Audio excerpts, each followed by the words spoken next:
He keeps dreaming about his dream girl, night after night, the type of dreams that feel so real that you forget it's a dream. This morning, like other mornings, he jolts back to consciousness, clearly stunned, so much so that he thinks about the dream until it's time for him to head out. Maybe that's because it left him feeling uncomfortable, wondering who the girl in his dreams every night was. Elsewhere, that same girl is enjoying a meal with a friend. The girl, Won-so, finally meets up with her childhood friend, Hyeseo, after a month of Hyeseo trying to visit this part of town and being unable to do so. She can't believe they haven't gone to a restaurant together in a while, but that's because of her studies she traveled to Seoul to pursue. It's a grand city she stays at, and even so, it annoys her that all she does there is study for exams. 1. So can't relate, however, it's been a few months since she left the countryside where she grew up and came to Seoul. Upon the time she has spent here, she hasn't gotten used to the place.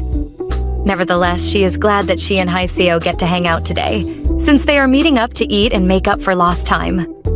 Like her friend, it's the first time since she got here that she has had proper time for herself, which is why she is glad when her friend supports her idea of having fun together. They plan on going all out, but while Won-so is taking her some shots, we get to know that she is her best friend. Back then, she was a little country girl with no friends, and Hyeseo showed up. She is such a good friend that as Won-so's camera starts having issues, she is concerned and suggests they change it, since they've graduated. However, she refuses, claiming that it's still good, and since it was a gift from her, she can use it for another 100 years. Back in the day, they didn't have to worry about stuff like this. They were kids, so they lived recklessly, without a care in the world. She can't recall when exactly they became close, but they either became closer because they discovered they shared the same interest in taking pictures or because of what happened when she turned 18. Specifically, the time she lost her mom.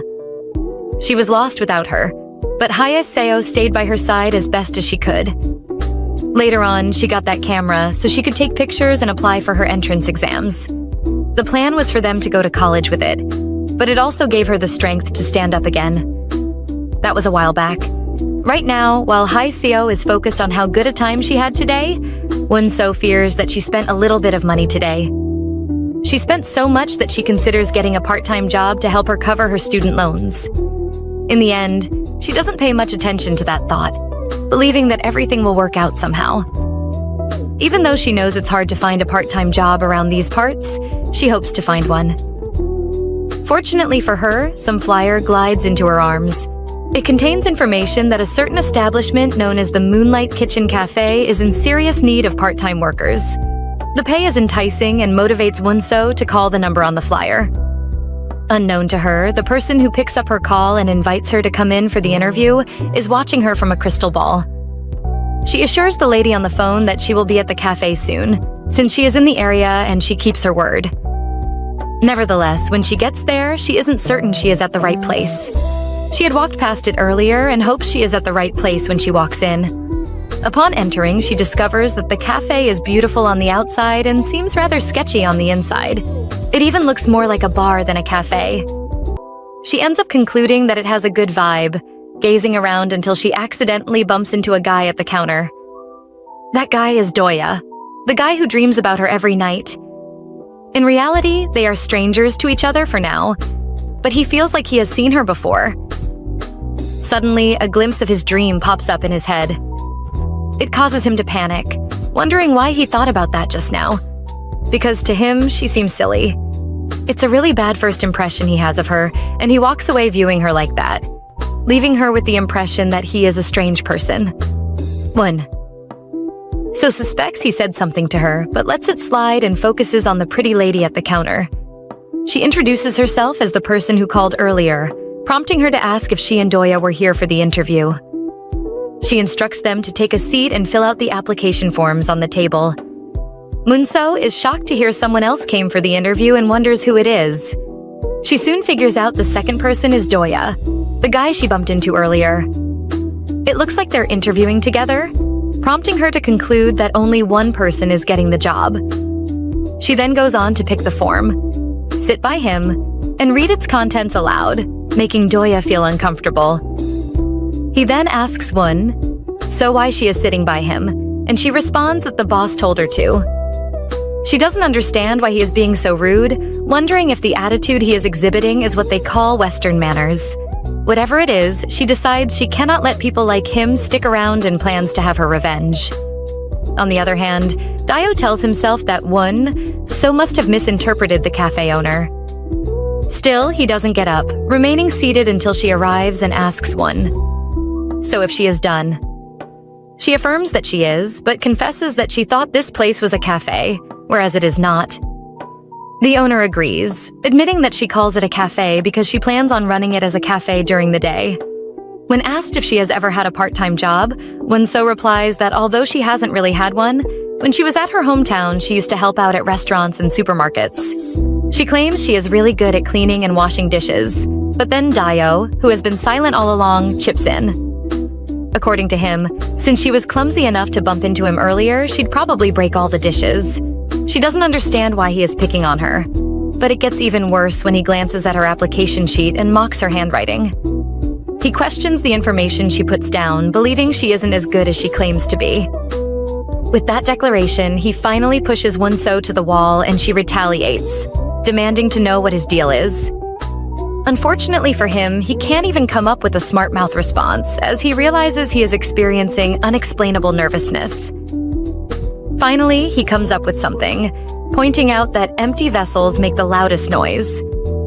That one hit another nerve, so she demands to know the real reason why he is being so rude, complaining about her handwriting, when she has been nice since she arrived.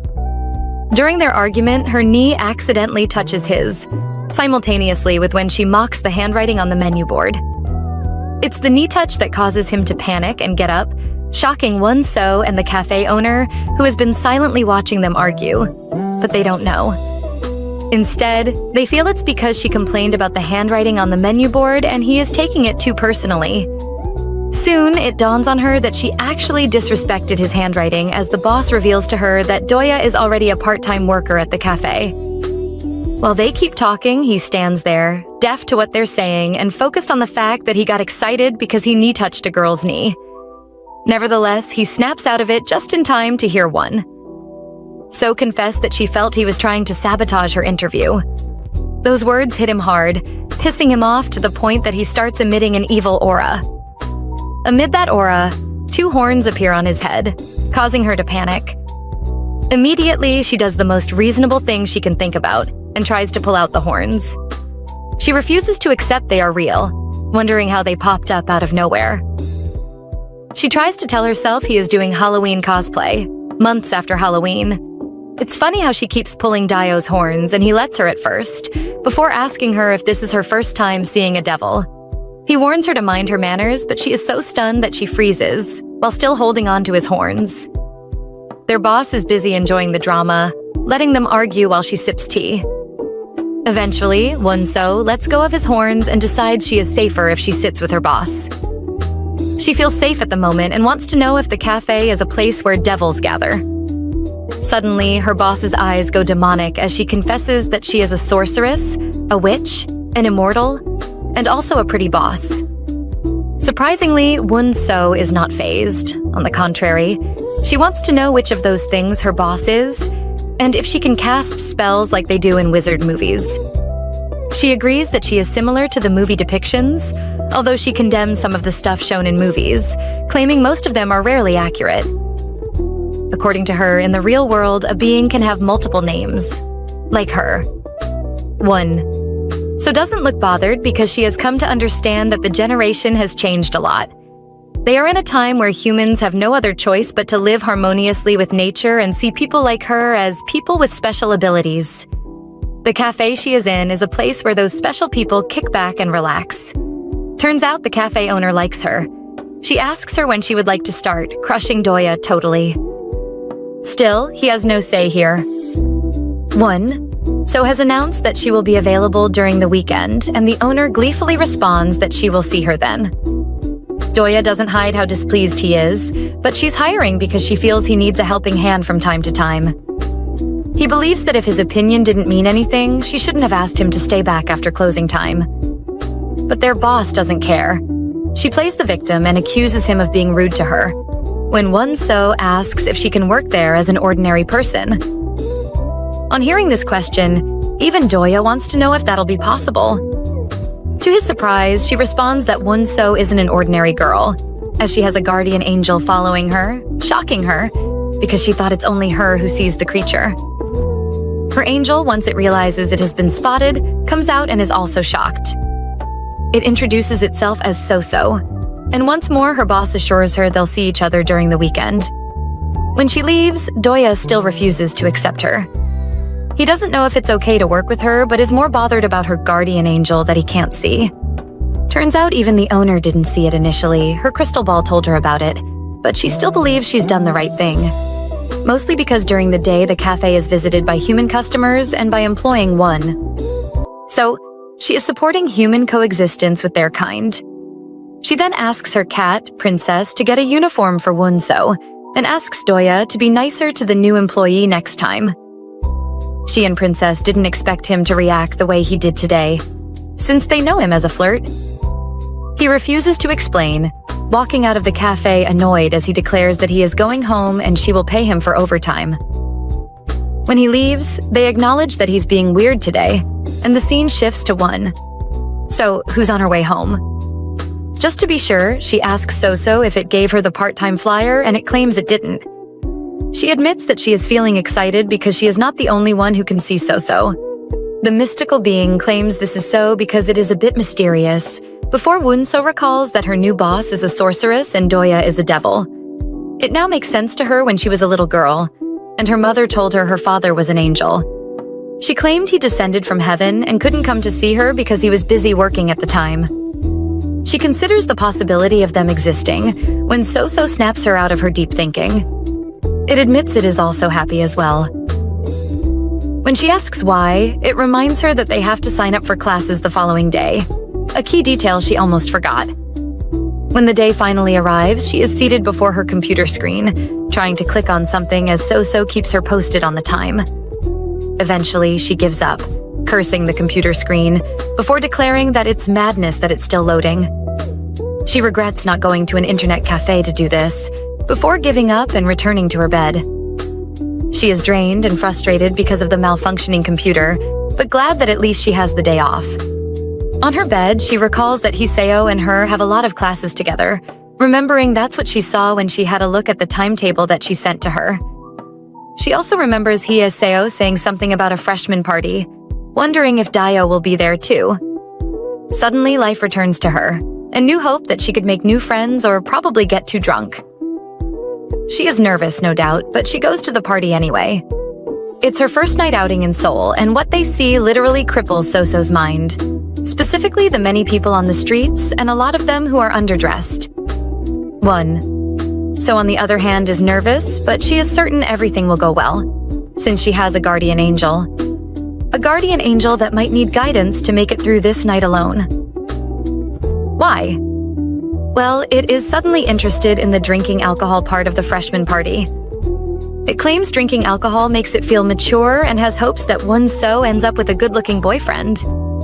Nevertheless, she feels that's impossible because she doesn't know anyone here. Suddenly, she realizes that everyone she is moving with has left her behind, leaving her to wonder where they went. That's what you get when you are distracted. But fortunately for her, Hiseo finds her. She beckons to her and Won. So begs her to wait up so they go together.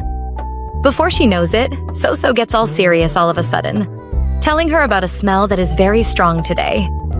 Since she can't perceive it, it has to tell her that it's curious about the smell, wondering if she is also dying to find out. What it's perceiving is the smell of bad luck, and when Won-so hears this, she misses a step. This marks the beginning of her bad luck. She is falling in front of everyone on her first day on campus and knows this will be embarrassing.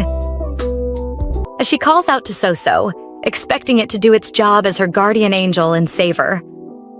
It starts floating around as fast as possible, calling on someone, anyone, to save Won-so. Luckily for her, someone who looks a lot like Doya hears So-so's cry and unconsciously saves her. In the end, that person is not some look-alike, but actually Doya reminds her of the bad luck her guardian angel was talking about. She feels there is nothing as unfortunate as bumping into this devil, now of all times, and he also doesn't look too pleased to see her. Seeing this, she apologizes hurriedly for diving into his chest. All he does is sternly warn her not to mess around in the cafe like she did some seconds back. She is stunned by the warning, and he is about stressing on her clumsiness when someone calls him. He then hurriedly adds that she should be more careful, watch where she is going, and try not to get in trouble. He leaves, she's still pissed at him. She is so angry that she doesn't notice the blonde-haired hottie staring at her and goes to link up with Hayaseo, who wants to know what the confrontation is all about. Wonso treats it as nothing, casually explaining that she almost fell. Hayaseo, who suspects there's more to it, informs her friend that Doya is in the same department as them, and he is a total player. It looks like her way of telling her to steer clear of him. She is certain he is a playboy because when she went to get a drink, she saw him surrounded by a lot of girls. Also, some girl named Min Jung from their department dated him once, and she's become the goddess of the class. This is news to Wonso, who recalls their first meeting at the cafe and how he didn't seem so remarkable. Hyeseo goes on to give her more gist about Min Jung and why she didn't come to the party. She is shocked that her friend doesn't know what's been happening and tags her lucky for having her around to fill her in on these things. They both agree that Wonso can't do much without her, with our girl adding that she would have been lonely and can't live without her. She praises her for being the best, making her feel happy and proud of herself. It works, and after they round up gossiping, the pair get wasted together, chugging down various bottles of beer while playing rock, paper, scissors with their colleagues. Unfortunately for Haiseo, she is a failure at the game and goes from loss to loss. Each time she loses the game, she gets to do a dare. One member of the audience suggests she sing, when out of nowhere, a chubby senior warns them to quiet down since they aren't cut out for this. He also accuses them of acting like seniors when they are easily spotted as freshmen, and suggests they spice up their game by daring people to collect numbers. For starters, he suggests Haiseo go over to Yeon Young and Jane Hyunwoo's table to ask for their numbers. This is the first time a lot of them are seeing him here, and are glad they go to the same school as him. Normally, Wonso feels this is good for her friend, since one of the persons at that table is an actor she has been crushing on for a while.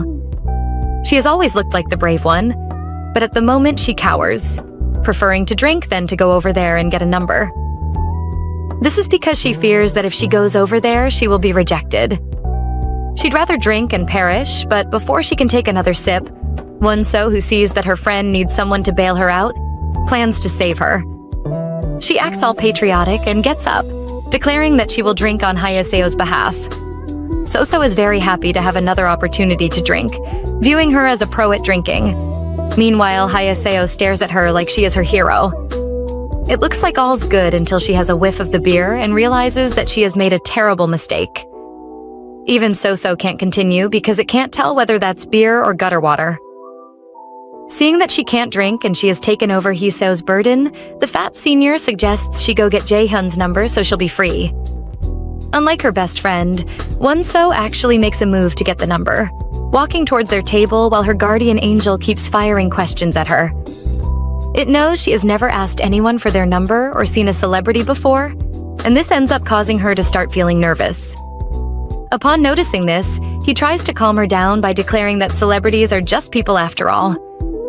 Its words motivate her to have courage and keep her cool, but when she tries to ask for the number and notices how handsome Jaehyun is, she feels like a squid head and goes quiet. She can't be blamed for her reaction, standing there until she is noticed and asked what the matter is.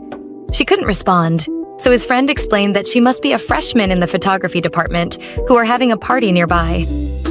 He's saved her the stress of an introduction, but she still has to tell them why she came to their table. She is trying her best to say it without panicking, but ends up yelling at the top of her voice, a request for her number. Jaehyun finds this funny. Meanwhile, his friend praises Wonso for her bravery in trying to get his number. To save herself from more shame, she explains that she didn't ask for the number because she wasn't interested in him, but because she is playing a game. She suddenly realizes that she has said too much because she is drunk, but Jaehyun assures her it's okay. He can see she is drunk and advises her to take it easy on the drinks next time. But Soso knows that even if she is sober, she will still embarrass herself. She agrees, while standing there waiting for a number he isn't going to give her. He won't because he's a celebrity and all, but offers to sign something for her instead. His followers like the idea, praising him for being so kind. Meanwhile, Won-so is feeling bad because she didn't even bring a paper when she came. When she returns to their table, one of her colleagues asks her how it went. He also wants to know if the guy is handsome up close, but all she does is cry as Hee-seo comforts her and thanks her for saving her skin. Nevertheless, she begs them, pleading that they do not make her go get another number. As she pleads with them, we see that she didn't come back totally empty-handed. Jae-hyun had signed a hand. When the ladies decide they've had enough partying for one night, they step out for a bit.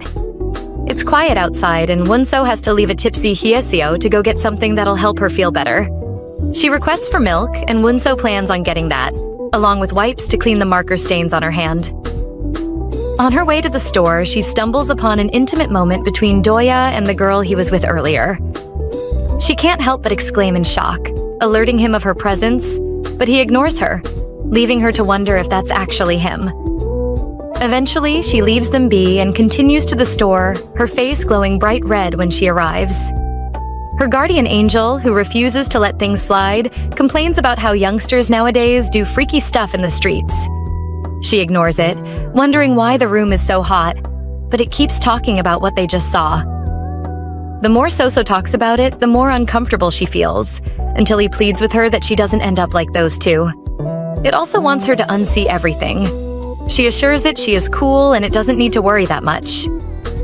Deep down, she knows she can't unsee that moment of intimacy. It was the guy who acted immature during her interview that looked so different just now.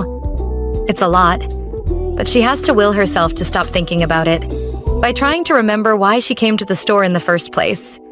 It's chocolate milk and wipes, costing 3,500 won, and she's lucky to have enough to get it and leave. Outside, on a very peaceful night, she finds Dio standing by the store, waiting for her. She tries to ignoring him and walks past like she doesn't recognize him, but he calls to her before she can make her escape. He then asks her if she liked watching them, seeing as she couldn't stop staring at them.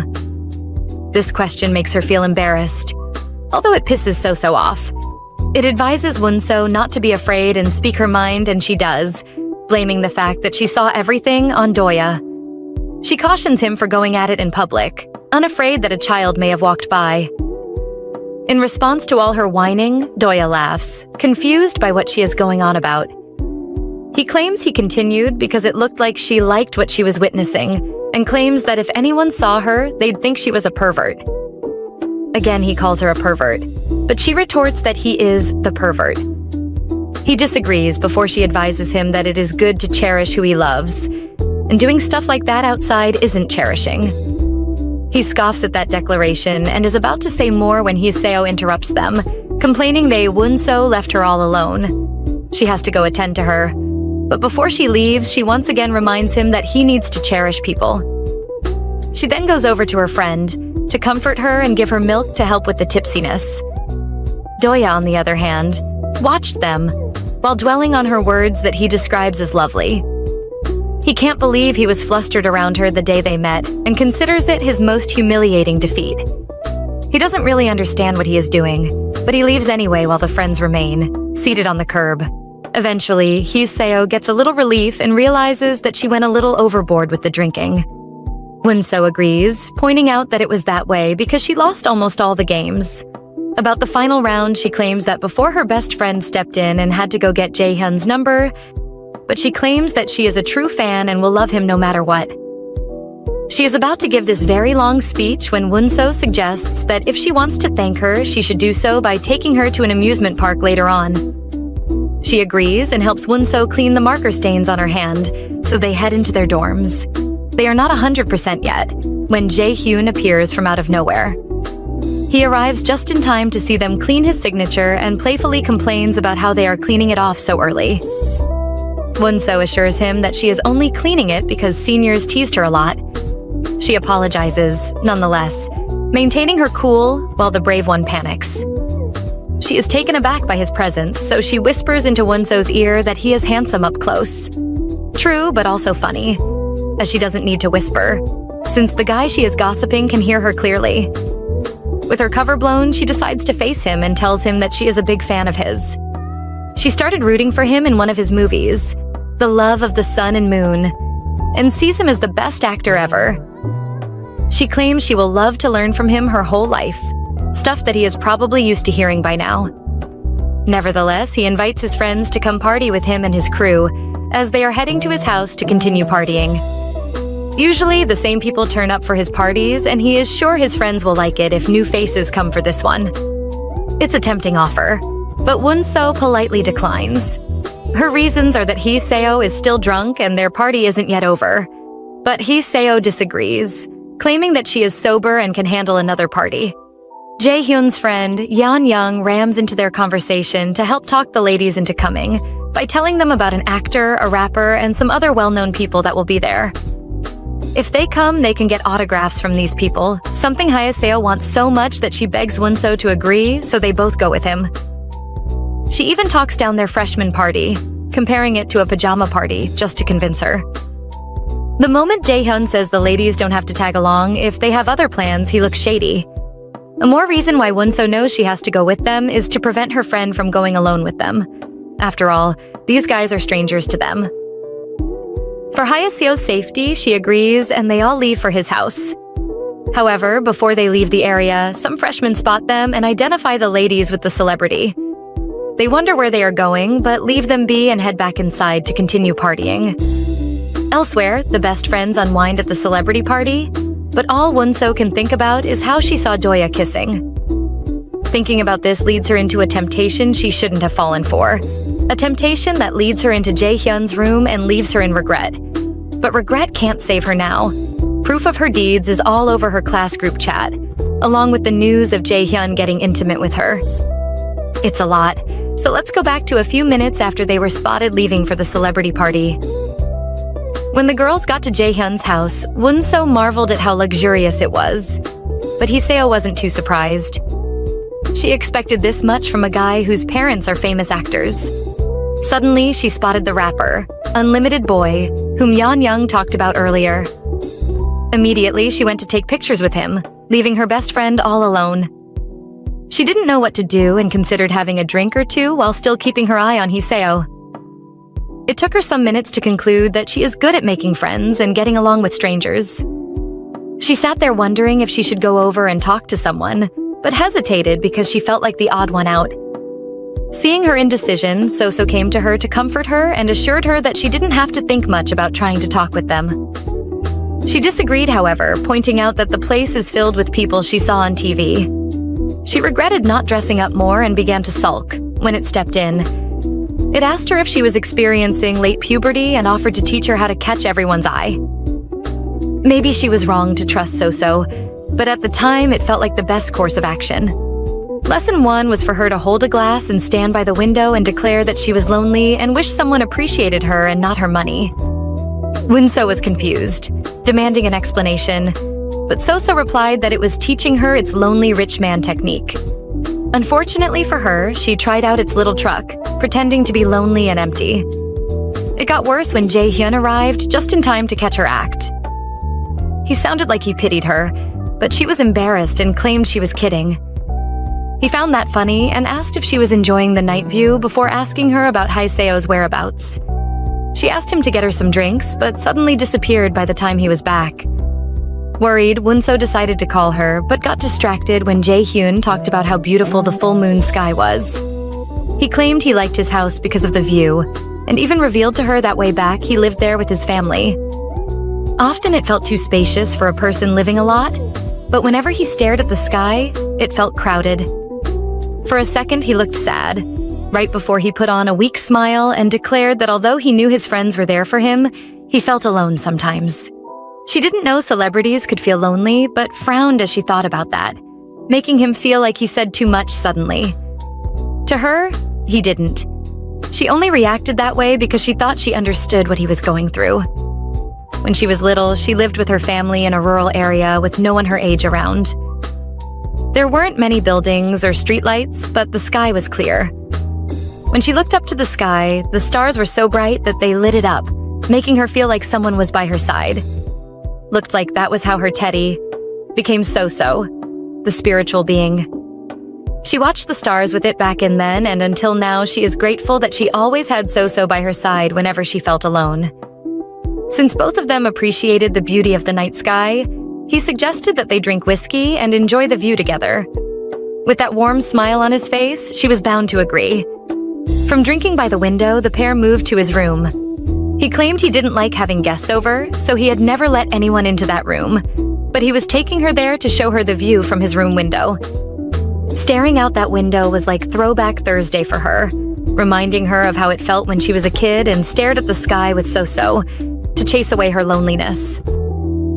They ended up talking for a long while enjoying the view, which surprised her. She didn't know conversations could go that smoothly, especially for them, since they lived in different worlds. Everything was going smoothly until their fingers touched and the air-conditioned room started to feel warm. Her heart was racing, plus his voice started sounding attractive. Even his hands felt sexy, which was why she started blushing, a reaction he noticed quickly. To Won-So, he looked handsome. Meanwhile, to Jae-hyun, she looked drunk. Soon, the thought of kissing someone came to her mind. She believed the universe was telling her it was her time, pushing her to ask him for a kiss that he didn't hesitate to give. This was the tale of how one kiss, inspired by her thoughts of Doya and the girl earlier, led to an intimate moment. Luckily for her, before it could graduate to anything serious, So-So, who had been quiet throughout, stepped in. It felt it was too early for her to do the deed. It was her guardian, so it couldn't just stand there and watch her do it. So-So helped bring her back to reality, helping her stop Jae-hyun before he could take things to the next level. Her hesitation led to him also coming back to reality, and he apologized for almost messing up. On the other hand, she apologized for running the mood, but he was fine with it. He then collapsed on his bed out of tiredness and a little bit of shame, tied to the fact that he suspected he didn't impress her. He usually felt insecure whenever he took off his clothes, but she assured him that he had a nice frame. She even called him super hot, a statement she wished she didn't make, but it looked like it made him blush. Soon after their little conversation, Jae-hyun decided it was best he rest for a bit. The alcohol was making him drowsy and made him fall asleep holding her hand. For someone who was new to that kind of stuff, Won-So felt they were dating. Holding hands and kissing was something she knew couples did after dating, but before she could answer the question of whether or not they were dating, drowsiness kicked in and she fell asleep too. In the morning, she was woken up by Haeseo's call and asked what the time was. Haeseo, who knew she had messed up, ignored that question and immediately began to apologize for leaving her alone. Curious, Won-So wanted to know where she disappeared to last night. Turned out she was at the vet. Her dog had eaten something weird and she had to rush home and take him there. Concerned because she knew how much the dog meant to her, she asked how it was doing. Fortunately for her, it was doing okay, but she wanted to apologize for leaving Won-So like that. She didn't want to tell Haeseo about her wild night, which was why, when she asked if she was home, she lied that she was. Actually, she was still in Jae-hyun's room, wondering why he wasn't in bed. She guessed he was in the bathroom or something, but when the call ended, she decided it was best she left as quickly as possible. Later that morning, So-So scolded her for spending the night at Jae-hyun's place and threatened to tell her late mother everything. To its surprise, she wasn't moved by the threat. She knew it couldn't talk to her mom even if it wanted and warned it to calm down. The previous day, she had learned nothing good came out of acting impulsively. Her reaction took its mind back to when she was a little girl, treating it with love, begging it to never leave her side. It got upset and accused her of changing, but she calmly explained that there's a difference between when she was a little girl with no friends and now. She also can't talk to it in public because when she did, back in high school, people thought she was crazy or talking to ghosts. That's how she ended up with no friends until graduation. She knew that if things continued that way, she wouldn't get a boyfriend, and she already had Jae-hyun in mind. So-So could sense that, but lets it slide, focusing on how she wanted it to appear when she needed it. As her guardian angel, it was supposed to help her make friends, right? But her demand upset So-So even more. It didn't like the idea of being summoned when she needed it, even though it didn't try to nag or bother her. Well, she was already feeling like it was nagging at her. It's still complaining when she remembers she never actually got Jaehyun's number. In the end, she had to stop their little argument because she was late for class. To her, it was over. But when she wanted to leave, So refused to follow. Out of hurt, it promised her it wouldn't show up all day, if she could survive without it. She tried to reason with it, but it was all to no avail. And "I'm sorry" would probably have gone a long way. But instead of apologizing, she stormed out of the house, certain she could handle herself. Little did she know the troubles that lay before her at school. When she eventually arrived, she saw seniors and wondered if saying hi was the right thing to do. Eventually, she did, but got this cold reaction and a piece of advice to check the school group chat when she had time. It was at that moment it dawned on her that something was wrong. Everyone was talking about the leak that only she didn't know about, taking us back to the present. Everything is about to hit the fan on her first day on campus, but she cluelessly marches about until she spots Hyeseo and other freshmen. They are probably new additions to the friend group that she forgot to tell Wonso about. She had met them at orientation, and they bonded, reminding Wonso how good she is with people. She introduces the new additions, a guy named Minseo and a girl named Boyoung. They look like friendly people, and our girl gets the chance to have a chat with them, while her best friend goes to get her coffee. The trio get to talking, kicking things off by talking about how odd Wonso's name is. They ask her for her family name, but she informs them that she doesn't have one. She just has a single-syllable name, a confession that silences the room and changes the vibe at the table. What follows is a question on whether or not she is in their department, the photography department. This revelation worsens the vibe in the room even more, but an oblivious Wonso wonders if Boyoung is reacting this way because her last name is also So. Before they know it, Hyeseo returns with the coffee, guessing they must have had a lot of fun without her. While they discuss, Wonso thinks about So. She thought not having it around would cause her trouble. With the way she sees it, she worries for nothing and hopes to befriend these people. After a bit, her thoughts drift to the seniors and their odd behavior. She couldn't check what they were talking about because she was rushing for class, but now she is curious. As she thinks about that, she doesn't notice Hyeseo and the others checking something a few steps away. It looks like it's the leak, especially because of the way Hyeseo reacts when she sees it. She then turns to Wonso, staring at her in shock, leaving her confused about the look. Before she knows it, Hyeseo gets up and pulls her away as fast as she can. Throughout the time, she keeps asking what's going on, until they get to the lavatory. On getting there, Hyeseo asks her if anything happened last night. Immediately, she tries her best to avoid eye contact with Hyeseo. Her best friend still doesn't give up, maintaining that firm gaze until she confesses to making out with Jaehyun. Right now, it's not something she is ashamed of, but rather something she is shy about. She supposedly feels bad for making out with her best friend's favorite actor, confessing that she didn't know how to tell her the truth. Her confession dumbfounds Hyeseo. She can't believe this is what Wonso is worried about when she has bigger problems. She doesn't know what's going on, but is stunned when she is informed that there is news all over about her sleeping with Jaehyun. Although the picture didn't show her face clearly, the person who posted it added that it was a freshman with a single-syllable name from their department. Those are traits only she possesses, hence the reason why everyone thinks it's her. Maybe she'll be needed so sooner than expected. Still, the news doesn't affect her timetable, leaving her to head for class and not be able to focus during it. She is trying to maintain her cover, plus her head is all over the place. With every passing second, she had the urge to check the post out, but Hyeseo had warned her not to do so. Her strength could only take her so far, until she loses it all and checks out the comments. Some people felt she seduced the actor, others commented on how ordinary she looked, and some suggested she drop out. It's a lot. But why is everyone trolling her and ignoring the second person in the picture? I'm sure she regrets checking the post. Meanwhile, Hyeseo is currently in the business of trying to save her. Firstly, she meets up with Jaehyun's best friend.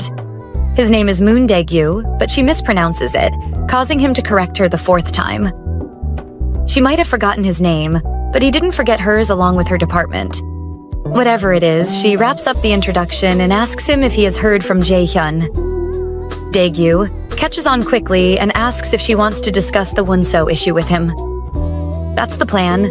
Even so, she gets fired, threatening to find and destroy the person who leaked it. She is furious because the person lied they slept together when they didn't.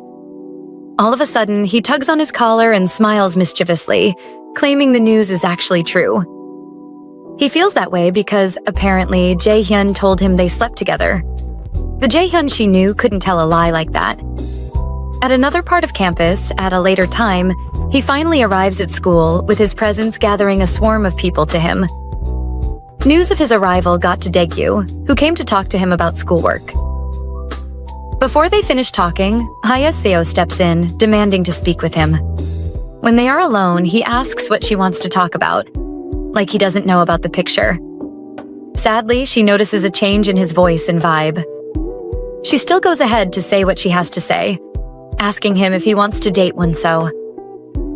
He looks after that question, scream he doesn't care about her like he claimed, asking her why she wants to know and what business she has with his plans for her friend. Jae-hyun leans in with a mischievous glint in his eye, teasing Hye-seo about her curiosity over his friendship with Won. So, then bursts into laughter like he just heard the world's funniest joke, which, unfortunately for Hye-seo, he clearly didn't share. She frowns, asking what's so funny, but he just shrugs and insists he's kidding, though anyone with eyes, or ears, can tell he's absolutely not. As Hye-seo suspected, his charming boy-next-door vibe is more polished than a trophy shelf. Born to famous actor parents, Jae-hyun was practically handed a spotlight with his baby bottle. With all the early pressure, he quickly learned that winning the crowd's affection wasn't just for fame, it was how he stayed relevant in his own family. Over time, pretending to be the golden boy became less a skill and more a survival tactic.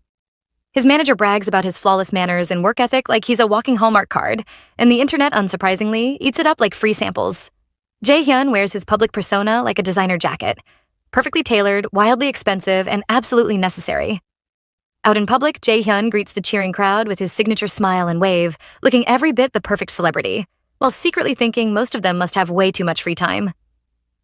The only person who actually makes him nervous is Seo Do-ya, someone his mother personally introduced, insisting Jae-hyun could learn a lot from him, though what exactly was still a mystery. When they first crossed paths, Jae-hyun couldn't figure out what made Do-ya so special. To him, Do-ya just seemed like someone who floated through life like it was a never-ending vacation. Still, on one particular day, Jae-hyun's hopes were high that something worthwhile might finally happen. And sure enough, it did. He watched as Wonso bumped into Do-ya, and the two had a tense little standoff right in front of him, like a drama unfolding without a script. For the first time, Jae-hyun saw Do-ya act differently, flustered, even around a girl, and it hooked his curiosity like a cliffhanger at the end of a really good episode. Now he's determined to figure out exactly what kind of story Do-ya and Wonso are writing together. Jae-hyun saunters over to Wonso and Hye-seo, the latter basically his #1 fan club president, and casually leans in just as Hye-seo gushes about how handsome he is, like she's narrating a live award show. Flashing his most charming smile, he invites both girls over to his place, secretly plotting a little fun. Winning over one. So turns out easier than stealing candy from a freshman because, well, she is a freshman, and about as suspicious as a golden retriever. Confident in his game plan to lead the vibe, Jae-hyun sets the mood only to have Wonso slam the brakes mid-action, leaving him blinking in confusion like someone just unplugged his Wi-Fi. It's a little tragic, really. He thought this would be smooth sailing. Now, both of them lie side by side, with Jae-hyun stewing in curiosity about her connection to Seo Do-ya, while Wonso, unfazed, falls asleep faster than a phone on 1% battery. Watching her snooze peacefully next to him, Jae-hyun can't help but think she's definitely not your average girl. Still deep in thought, he finally sits up, only to realize his once pristine place now looks like a tornado had a party all thanks to the guests he so wisely invited earlier. A notification pings on Jae-hyun's phone, and when he checks it, he's greeted by a picture of himself in bed with a girl, plus a furious message underneath that's less concerned citizen and more villain monologue. Whoever snapped the shot is absolutely livid, hurling insults at Jae-hyun like they're trying out for a drama and threatening to wreck both him and the girl he was with. Completely thrown off, Jae-hyun stares at Hye-seo, who's standing there looking all concerned, and wonders if she's playing the world's worst undercover agent. Before he can spiral any further, Hye-seo loudly declares she's genuinely worried about her friend, and Jae-hyun can't help but laugh, questioning whether she even properly talked to Wonso about what happened. As far as he's concerned, they had a good time. Wonso didn't exactly file a complaint or anything. Hiseo, however, isn't letting him off the hook and brings up the rumor storm brewing about him sleeping with her friend. Jae-hyun plays dumb like a seasoned pro, denying he spread anything, but Hiseo quickly fires back that Daegu heard it straight from him. Without missing a beat, Jae-hyun insists he only mentioned he was with one. So, heavy on the mystery, light on the details, and definitely didn't send out a press release. Jae-hyun quickly shifts gears, slapping a heavy frown on his face like he's auditioning for a soap opera, and demands to know why it even matters if the rumors are true. Hyeseo, trying her best not to roll her eyes into another dimension, points out that her friend's privacy is on the line. But before she can finish, Jae-hyun swoops in with a reply sharp enough to stun her into silence. Leaning in and gripping her shoulder like he's delivering some great life lesson, he slyly blames her for leaving one. So alone in the first place. Acting every bit the concerned citizen, he claims he's not thrilled about the rumors either, and assures her he's been talking with his agency, just in case things explode online. With the heavy lifting out of the way, a sly grin creeps onto his face, and because of priorities, he casually asks for Wonso's phone number. Meanwhile, across town, Wonso is hiding out in her bedroom, drowning her sorrows in an endless stream of K-dramas, when So-So, her exhausted guardian angel, interrupts, practically begging for permission to drop the act. He's clearly over it, grumbling that maintaining this comforting form is more tiring than it looks, and reminding her he only did it because she came home crying. The mere mention of her earlier tears sends Wonso into a fresh waterfall, leaving poor So-So looking like he just saw a ghost. Desperate to help, he transforms into a soft, pillow-like shape, offering the only kind of comfort he can while silently wondering how he ended up as emotional support furniture. 1. So finally relaxes, shoving away any lingering thoughts of crying since even she knows it's about as helpful as using a spaghetti strainer as an umbrella. Her new game plan is simple. Binge K-dramas, clear her head, and gear up for work tomorrow because yes, even emotional wrecks have to clock in. Nearby, So-So looks absolutely wiped out, and before long it shrinks back down to its tiny form, leaving Wonso stretched out across the bed like a starfish. Suggesting they order some food, because emotional recovery runs on snacks, So-So gets an enthusiastic yes from her.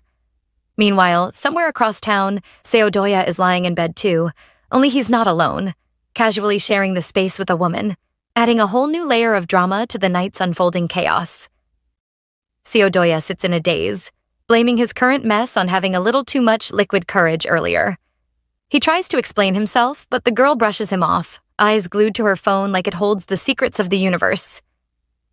With a sigh, Doya flips on the TV, pretending to watch while his mind does somersaults.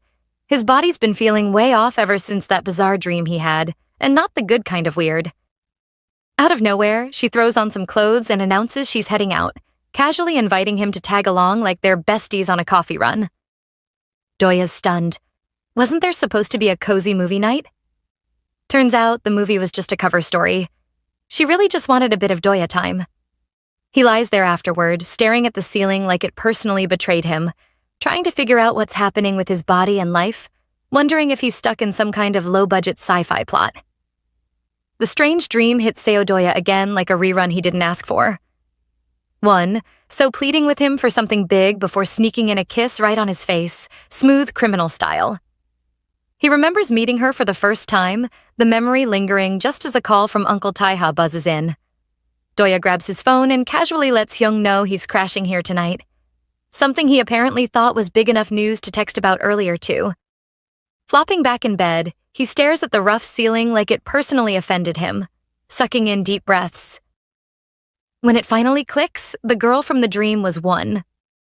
So all along, he's floored, mostly because he forgot something so massive just because of a phone call. Before he can recover, something wild catches his eye, snapping him out of his spiraling thoughts. Fast forward to work, Doya and Wonso are behind the counter pretending to care about their tasks, both clearly somewhere else mentally. Wonso can't shake off a text from her friend Hiseo, warning her about some dude named Jae-hyun, who apparently gives off enough red flags to start his own amusement park. Meanwhile, Doya's brain reminds him of the text from that girl earlier, the one casually announcing she's crawling back to her ex. Safe to say, neither of them is winning at life today. Doya turns to Won. So, barking out instructions like he's the boss of the world, but she's not having it. Fine, she responds, her tone as flat as a pancake, clearly annoyed. But Doya isn't done yet. He asks her to clean the steamer, with a bonus tip to be careful since it's hot. Of course, Wonso tries to handle it like she's auditioning for a hand-burning competition.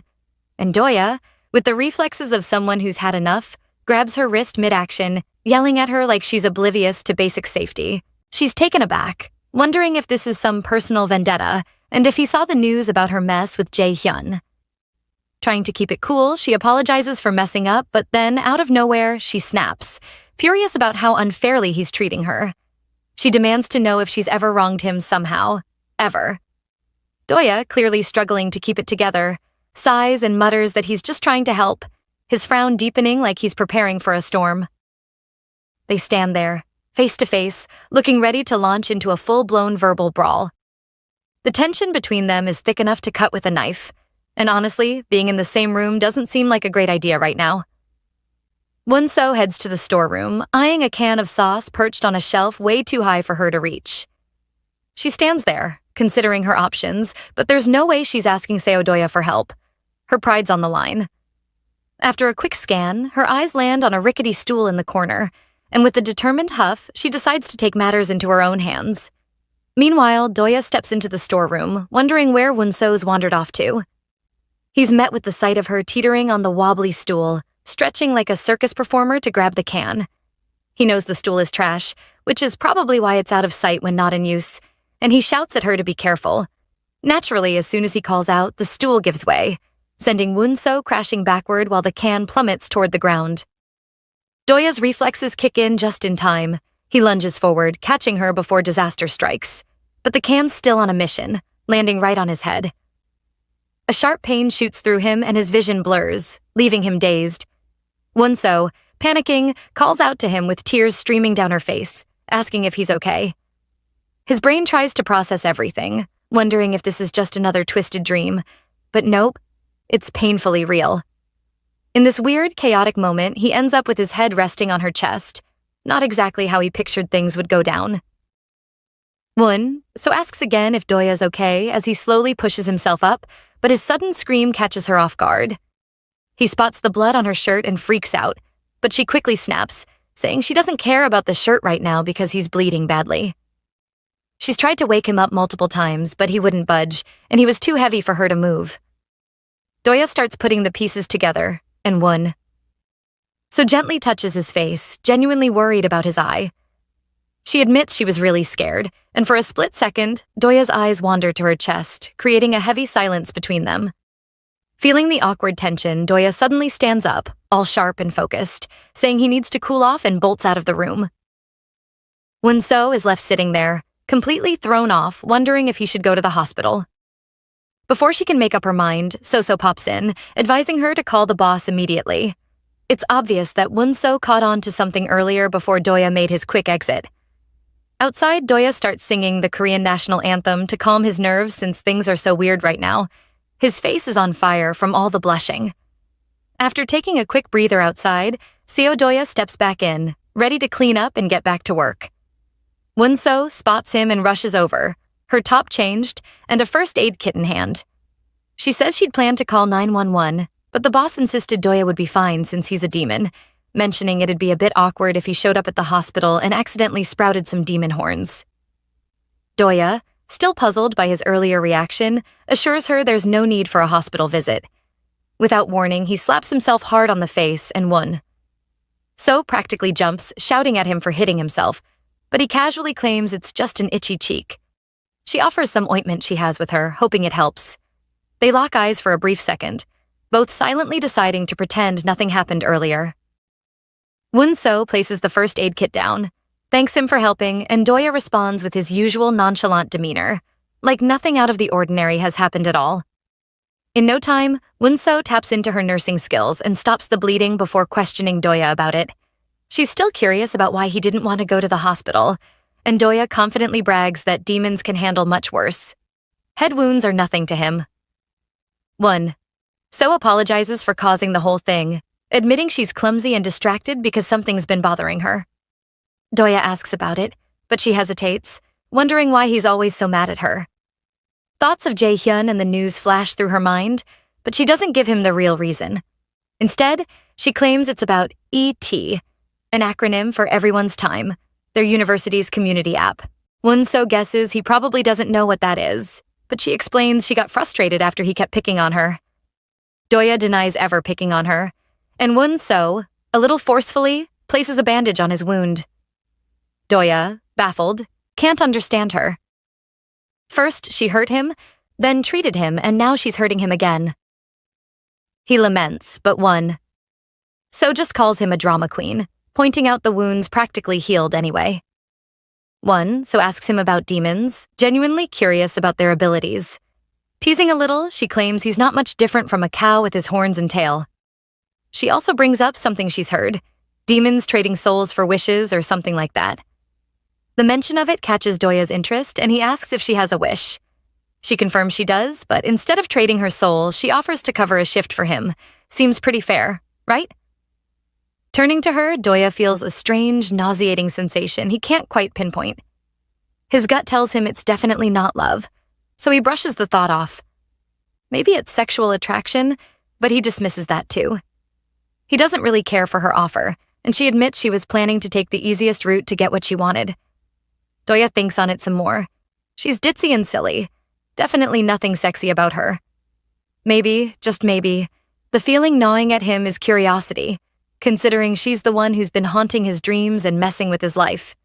He agrees to grant her wish, but makes it clear he's not doing it for the shift. He says he's a demon who feeds on women's desires, mostly the sexual kind. The condition is simple. To grant her wish, she'll need to replenish his energy, and he only wants one thing: a kiss. One kiss for one wish. That's his generous offer, and he counts it as employee service. So swallows hard as her face turns a bright red. Doya sits next to our girl with a mischievous smile and asks if she's still interested in making a wish. Her heart skips a beat, and a flash of him kissing the other lady crosses her mind. Before she can respond, a customer enters the cafe, calling out for an order. Won-so, quick as a flash, rushes to take care of it, telling Doya to take a break. Doya watches, clearly pleased with himself after setting the terms. Later, at closing time, Won-so steps out to say goodbye to the boss. The boss turns to Doya and asks if he's leaving soon, but Doya decides to hang around for a bit, hoping to avoid any awkwardness before heading home. Just as he steps outside, he's startled to find Won-so finishing a call. He'd been trying to avoid her, but fate had other plans. The two end up walking home together, the air a little awkward. Doya casually mentions that the boss and the cat, Mr. Pyenggang, will run the bar, while he'll be the manager when they open the cafe in the morning. Won-so asks about the cat's gender, and Doya clarifies that the boss just calls it that. Back at the bar, the cat takes an order and completely freaks out a customer, leaving the situation even more bizarre. As they walk down the street, Won-so starts a conversation, asking if Doya is in a relationship. He quickly clears that up, claiming he's single and would never hit on someone if he had a girlfriend. Won-so's a little unclear on the situation, but she asks if he kissed the lady because he wanted to grant her a wish too. Doya explains they only went out for a short time, nothing serious like So might be thinking. She doesn't push the topic further, instead telling him she's about to take a turn. He says goodbye and starts heading home, but she suddenly calls out, saying she has a wish. So spells it out, the rumors spreading about her, and her wish is that people would just forget about it. Before Doya can process what she means, she grabs his chin and plants a kiss on his lips. Kiss paid? It's now up to him to keep his part of the bargain and grant her wish. Doya stands frozen, completely taken aback by the unexpected kiss. As the girl walks off, waving goodbye, she casually mentions that they've got a deal. Doya, still processing, feels it was a little too forward. He figures they're not kids anymore, so it wasn't exactly proper. Meanwhile, director Choi Jae-young welcomes her son, Jae-hyun, who walks right in and immediately asks if their meeting is about the photo and the rumors spreading. He wants to know if the photo's gone public, and she reassures him that they've managed to stop it. Still confused, she wonders why he did it. Jae-hyun, sensing her frustration, wonders if she's angry, but she assures him she's not. Director Choi suggests he apologize to the girl in the photo, pointing out that she's surprised he would do something so private, especially since he's always tried to be perfect. Jae-hyun sighs and admits he's different now, claiming it's cool to venture into a relationship at his age. His mom, however, doesn't seem impressed by his dating revelations. She pushes him forward and reminds him about an upcoming alliance meeting. With a quick change of topic, she asks if he's interested in shopping with her later and suggests they all have dinner together with his dad. Jae-hyun's mom asks him to call later, and he agrees, the news of the alliance meeting putting a smile on his face as he wonders if Seo Doya will be there too. Talking about the alliance meeting, it has a special place in the family's history. Just last year at the alliance anniversary ceremony, Director Choi had given a captivating opening speech, touching on the journey of beings who had both protected and attacked humans. She spoke about their rejection, but how, in the end, they were accepted by the public after they successfully built a society where everyone could coexist peacefully. The crowd applauded, appreciating the work of the alliance and the vision of its leader. She then formally introduced her son, Jae-hyun, who took a moment to address the audience. He joked that he was still the same little boy who once held his mother's hand there, but now he's an unofficial member with 10 years of experience. His kind words as a young representative sparked chatter in the crowd, with some whispering if he truly earned his spot in the alliance or if it was just because of his mother's high position. He wrapped up his speech with an optimistic declaration, encouraging everyone to celebrate the alliance's 50th anniversary with joy. Two individuals in the crowd are having a side conversation about the alliance, with the lady claiming it's better than having a demon involved, while the man argues that it's either a social misfit or someone incompetent, neither of which, in his opinion, would be a good fit for the alliance. They briefly discuss rumors about a demon. Just then, Director Choi approaches her son, complimenting him on the excellent job he did with his speech. That's when she introduces Director Seo's nephew to him. Jae-hyun is puzzled, wondering why his mother would bother, but she explains that Seo Doya is supposed to join his school in a year, and she hopes the two can get along well and perhaps even join the alliance together. Jae-hyun is skeptical, asking why, considering Doya hasn't been involved in the alliance's activities for the past 10 years. His mom insists that Doya isn't actively involved yet and asks her son to help him get more engaged. Jae-hyun doesn't make any promises but says he'll try. He wonders why Doya would suddenly want to be part of the alliance now, given his lack of involvement. Director Choi reminds him of his own words about wanting to make friends at the alliance, to which Jae-hyun affirms. Director Choi suggests linking her son up with Seo Doya, noting that they're around the same age and will be at the same school soon, so it seems like the perfect opportunity for a friendship. Jae-hyun, though, feels a bit alienated at the alliance. Over the years, the members have stuck to their own kind, and he's come to the conclusion that most of them resent him for being the only human among them. The few who didn't treat him badly were a bit too odd for him to connect with. At his mother's suggestion, he considers pretending to be friends with Seo Doya, hoping it might secure him a good spot in the alliance. Jae-hyun and Director Choi move through the hall for a while and eventually find Doya. Director Choi introduces both of them, claiming that Jae-hyun has a lot to learn from Doya, and then excusing herself to greet other guests. Jae-hyun offers a handshake, but Doya denies it, apologizing and explaining that his jet lag is making him slow. Jae-hyun, assuming Doya is another angel like Director Seo, asks him about it, but Doya refuses to answer. From behind, Director Choi makes it clear that Doya is, in fact, a demon. Jae-hyun stutters in disbelief when he hears that Seo Doya is a demon. It's hard for him to wrap his head around the idea that his mother would try to link him up with someone like that, especially considering how much of a thorn he's already been in their side. He's sure the rumors about their new friendship won't do him any favors, especially if he wants a high-ranking position in the alliance.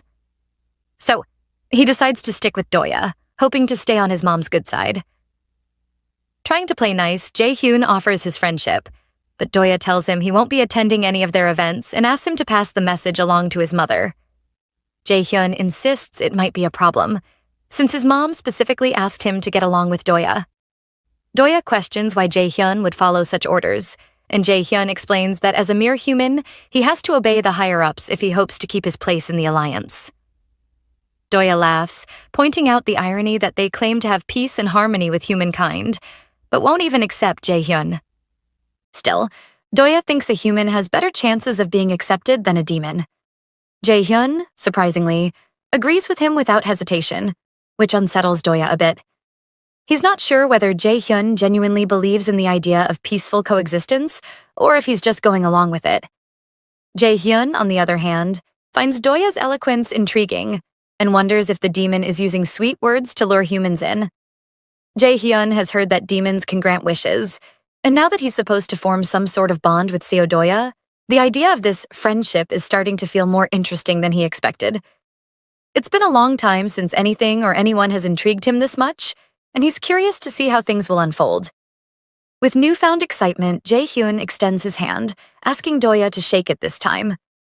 Doya, however, makes it clear that he's not really interested in becoming friends, but he shakes his head anyway. Despite the cold response, Jae-hyun confidently assures him that they'll be friends, leaning in a little closer before bidding him goodbye, hoping to see him around again. With that, he strolls off, eager to see where this unusual connection leads. Jae-hyun walks off after the tense encounter, leaving Seo-doya with a strange, unsettling vibe. Later, a photo of Jae-hyun surfaces online, sending the internet into a frenzy. It's a chilling poster of him portraying a killer for an upcoming movie. Fans can't get enough, flooding the comments with praise for his acting skills. Meanwhile, Wonso is enjoying her meal when she stumbles upon the poster on her phone. Her thoughts drift to the DM from Hee-seo, debating whether or not to reply. So-so, sensing her distraction, asks if she really plans to contact Jae-hyun, especially with all the rumors still circulating about him. She doesn't deny things are weird, but she's determined to clear the air and talk to him first. So-so practically yells, questioning her choice, and Wonso admits she's genuinely curious about Jae-hyun. After all, he seemed like he had something important to say. Deep down, she secretly hopes to get to know him better, though she knows it's not going to be easy. She laughs at herself, wondering how someone so ordinary could ever be friends with a star like Jae-hyun. But hey, maybe dreams do come true, right? Wonso wishes the whole drama with the rumor and the photo would just blow over, giving her a chance to try to befriend Jae-hyun. So-so, ever the sage, brings up the demon dude and points out that she made a wish, encouraging her to have some faith. He might just come through. Might. Then, curious about the kiss with Seo-doya, Wonso asks So-so if what happened counts as a real kiss, since she doesn't think it does. To her, it felt more like a peck. So-so doesn't hold back, smacking her on the head and scolding her for locking lips with Doya, insisting that she should only kiss those she genuinely likes. Wonso, unfazed, admits she just wanted to try it out, proudly unrepentant about being honest with her desires. So-so, stunned for a moment, confesses she doesn't really understand what it means to like someone. But then, with the intensity of an investigator, she grills Wonso about the two guys in her life, demanding to know if she has any real feelings for either of them.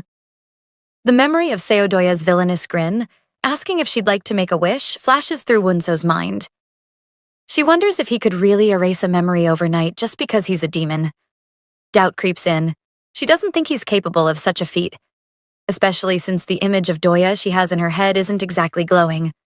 The more she thinks about it, the more she feels it was all just a prank. After all, she's well aware that Seo-doya is a pervert. Her faith in him is practically non-existent, so she decides to handle the issue on her own. She picks up her phone, letting out a deep sigh as if she's about to make a life-altering decision. At a different location, Seo-doya lounges on the sofa while his uncle, Tae-ha-hyung, is busy doing the dishes. Doya suddenly jumps up and asks if it's possible to erase a memory. He's in a tough spot, having only used his powers for small things before, leaving him totally clueless about this. Tae-ha, puzzled by the random question, asks why Doya's suddenly interested in something like that, hoping it's not because he's getting into any trouble. Doya brings up a demon they both met in Tokyo, mentioning he'd heard that the demon got caught recently after his roommate ratted him out for soul trading.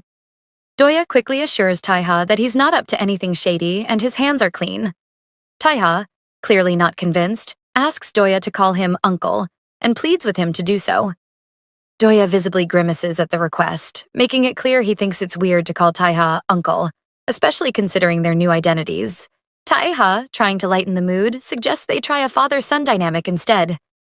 Doya, without breaking a sweat, straightens his face, then dramatically pleads, calling him uncle and giving him a puppy eye impression. Unfortunately, instead of coming off cute, Doya's look gives off a creepy vibe, and Tae-ha immediately regrets bringing it up. Tae-ha explains what he knows about memory for long-lived beings like themselves. For them, erasing memories isn't strange after all. They have far more bad memories than good. and holding on to all of it would drive them mad.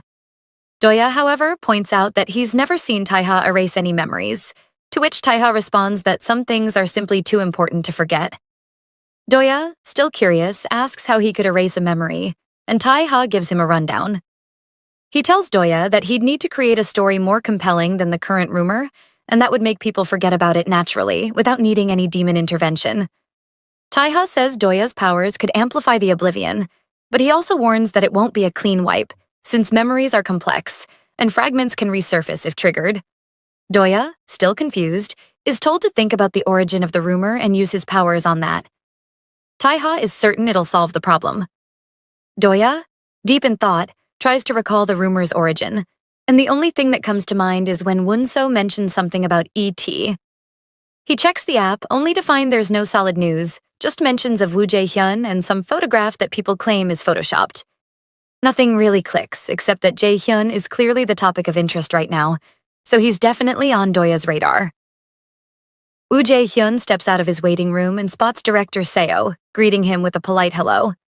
The director casually asks if he's been catching a lot of heat over the rumor, but Jae-hyun calmly says he hasn't, though he jokes he almost wishes someone would have scolded him just to keep things interesting.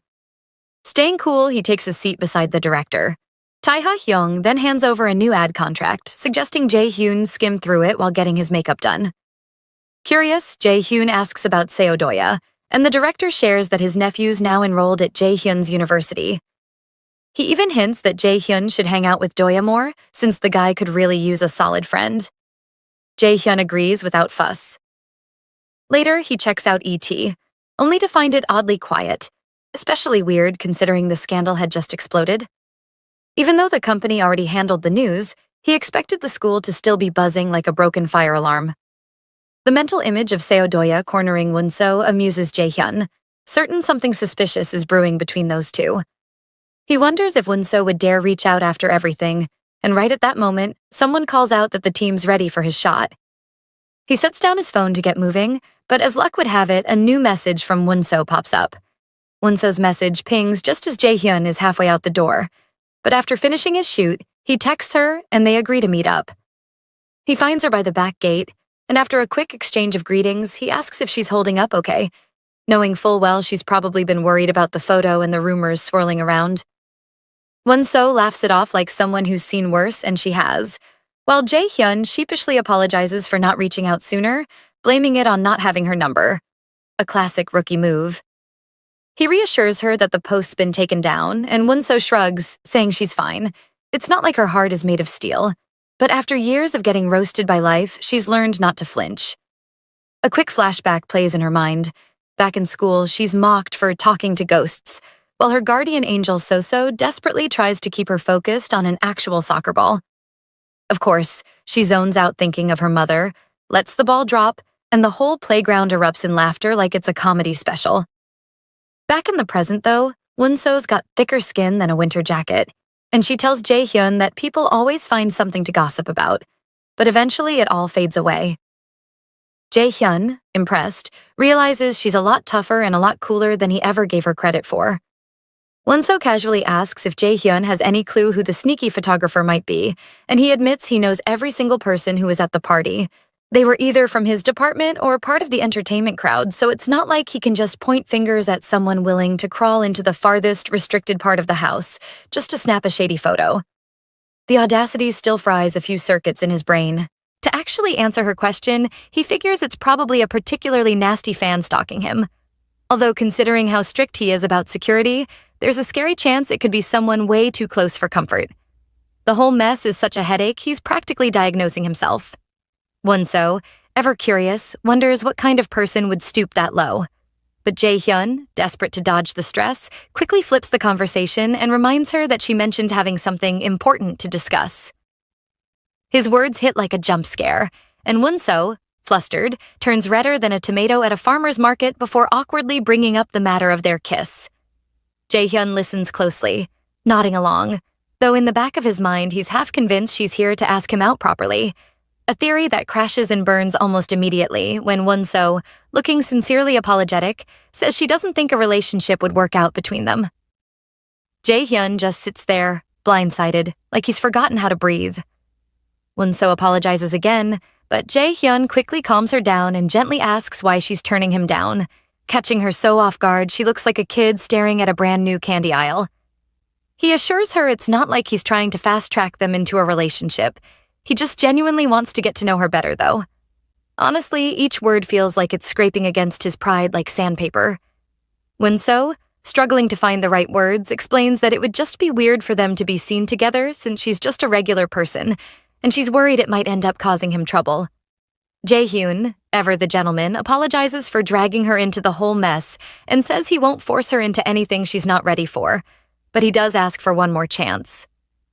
Heart pounding and dignity dangling by a thread, he switches gears into full-on charm mode, dropping sweet lines like he's auditioning for a romance drama, and asks her out properly. Internally, he's practically on his knees praying she falls for it, but he insists out loud that he really means every word. The air practically shimmers with sparkles as his words hit their mark. And Won-so, blushing so hard she could outshine a neon sign, finds herself at a total loss for words. Back at Seo Doya's place, he's lazily scrolling through ET when Jae-hyun's name practically jumps off the group chat screen and smacks him in the face. And that's when it clicks. He's heard that name before. Turns out it's Director Choi's son, the same guy he met a year ago and immediately got weird vibes from, like the human version of a phishing link. They never kept in touch, so Doya had completely wiped him from memory. But now they're apparently in the same school. If Won-so actually got involved with that guy, Doya's mind paints a tragic picture of the girl of his dreams hanging around with someone he can barely tolerate, and it definitely doesn't leave him feeling like sunshine and rainbows. Still, based on life experience and a few awkward social gatherings, he knows humans are clingy by nature, and that it must have been pretty rough for Won-so to kick off her school life with that kind of rumor hanging over her.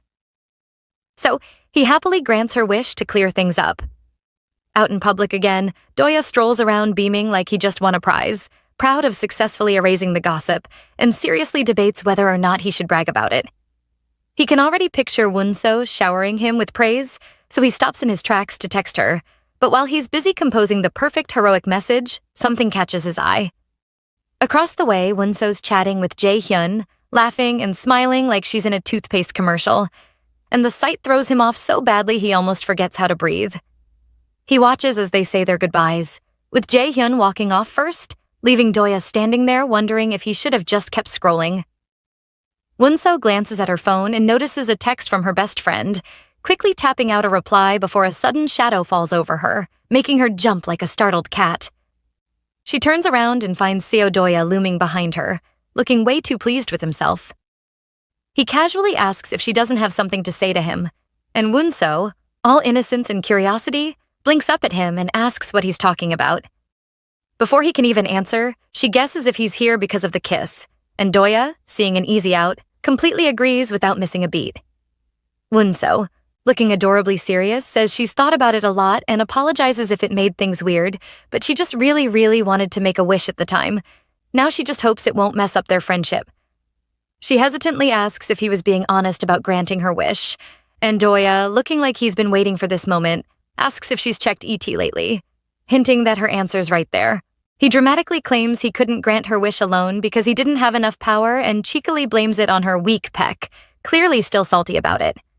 Apparently, having to beg Taiha for help bruised his ego so badly he's now on a personal revenge mission.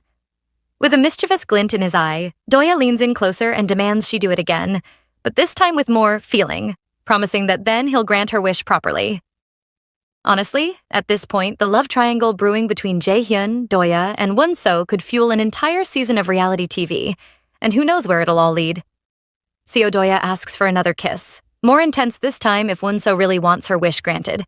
Without missing a beat, she slams a hard no in his face and calls him a pervert, leaving Doya standing there like he'd just been hit with a frying pan. His smile drops into a frown, and he gives up without arguing, telling her to forget the whole wish business. As he turns to leave, Won-so calls out, claiming she's still thinking about it. After all, it's a little shady he's bringing up kisses again after promising a wish. Doya shrugs, making it clear he's not begging. If she doesn't trust him, it's her loss. But the idea he might actually grant wishes starts to gnaw at her, and in a sudden twist, she demands he write her a receipt. Business is business, she says, and since demons aren't exactly famous for their Yelp reviews, she's not about to take chances. She even threatens to report him to the boss if he tries anything funny, leaving Doya awkwardly cornered like a cat caught stealing fish. Wonso admits she's not exactly a seasoned kisser, so every little lip contact feels like a national treasure to her. Without much fuss, Seo Doya agrees to write up a receipt. They duck into an empty classroom, scribble a simple agreement, and even stamp it like a couple of extremely suspicious business partners. After the paperwork, Doya asks if she's satisfied, and Wonso happily confirms, though the whole official receipt for a kiss situation leaves Doya quietly questioning all his life choices. An awkward silence settles between them until he clears his throat and suggests they get down to business. Wonso hesitates, pointing out that doing it right here at school feels a bit illegal. Doya, who's already halfway past caring, notices how uncomfortable she looks and starts worrying about it more than he should.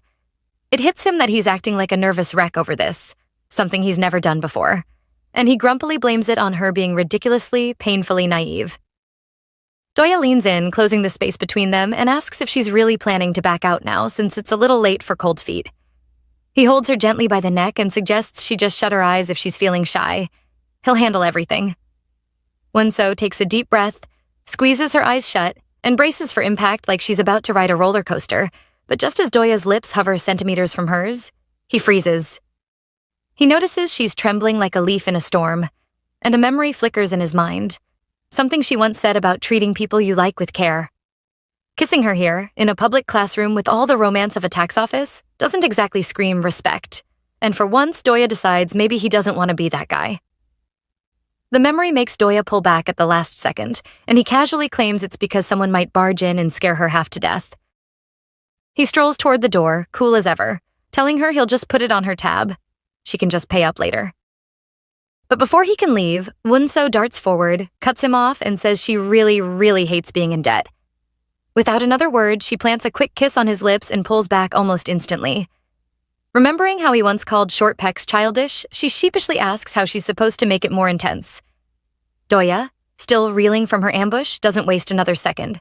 He closes the distance, catches her lips with his own, and draws her into a real kiss. They break apart just long enough to stare into each other's eyes like two teenagers trying to solve the mysteries of the universe without saying a word. Smirking, Doya teases her about being a terrible kisser before stealing another, deeper kiss, pouring all the confusing emotions swirling inside him into it. Somewhere in his heart, a quiet voice wonders, what is she exactly, that she makes even a demon like him feel like a lovesick fool?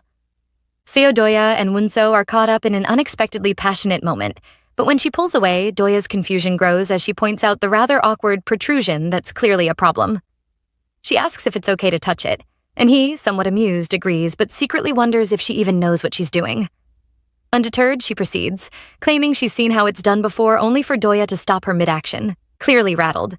The awkwardness peaks when Wonso suddenly starts talking to her invisible guardian angel, So-So, much to Doya's surprise.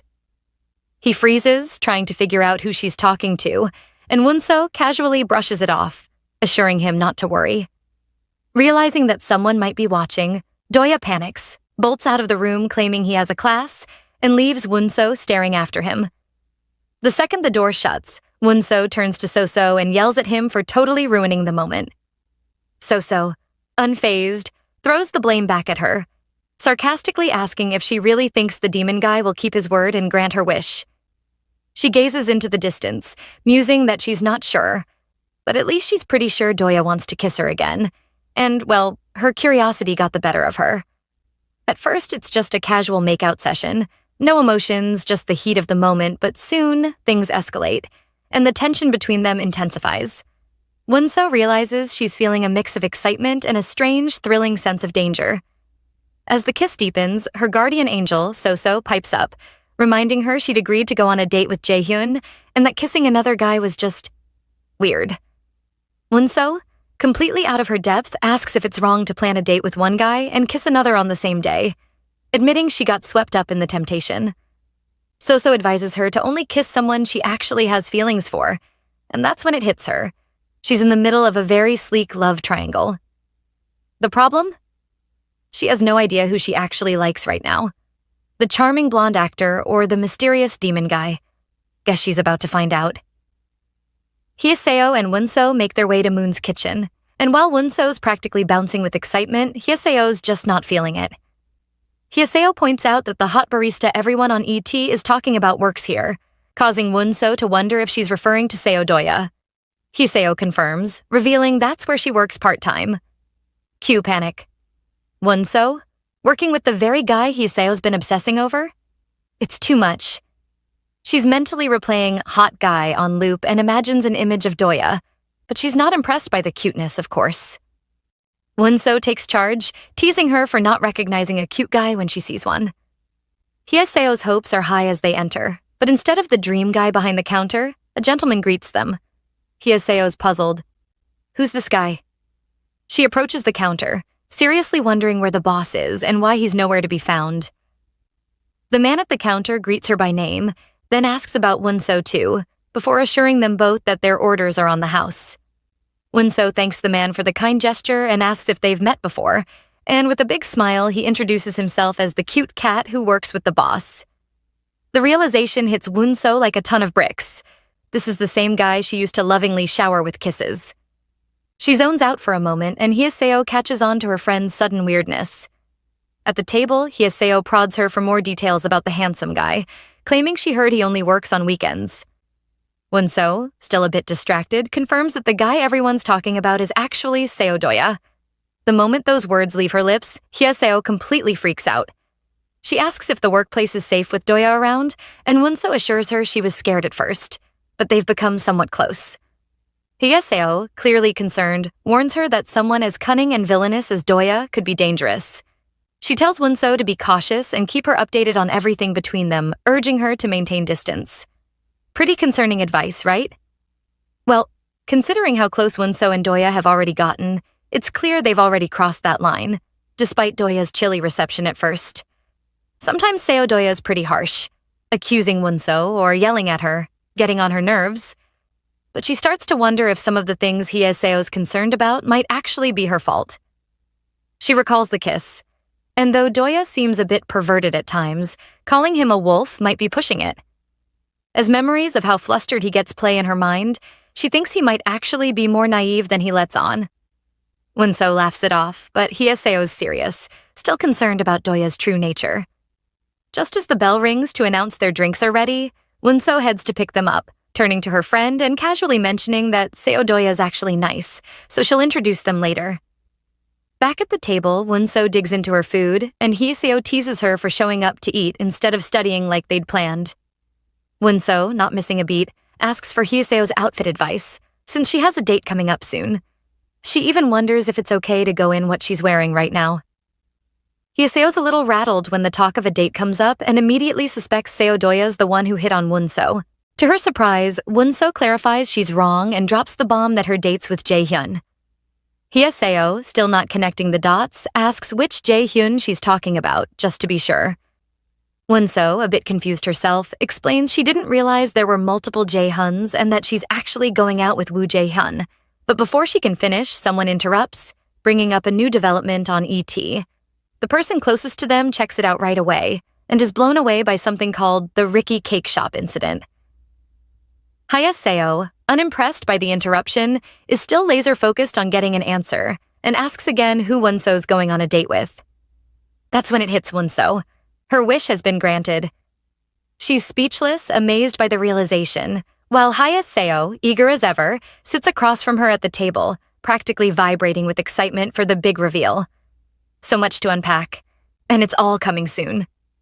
Without paying much attention to the situation at hand, Wonso casually drops the bomb on Hyeseo that she's planning to go out with Woo Jae-hyun, leaving her friend wide-eyed and stunned like she just heard her favorite cafe ran out of coffee. Wonso, staying cool, reminds her about the freshman welcome party, but poor Hyeseo squints into the air, struggling to recall anything beyond free snacks and bad music. It's like someone hit the blur filter on her memories. Seeing the gears in her friend's head grind hopelessly, Wonso decides to pop her own balloon and admits she had actually made out with Jae-hyun that night. Hyeseo reacts like she just found a spider in her hair, screaming in disbelief that she could forget something so major. Wonso, the voice of chill, reassures her that people forget stuff all the time, like where they put their phone even when it's in their hand. Moving along, Hyeseo demands details about the upcoming date, but Wonso explains that Jae-hyun's handling everything, making Hyeseo freak out harder, convinced her friend is about to get dragged into some celebrity scandal, complete with paparazzi lurking in bushes.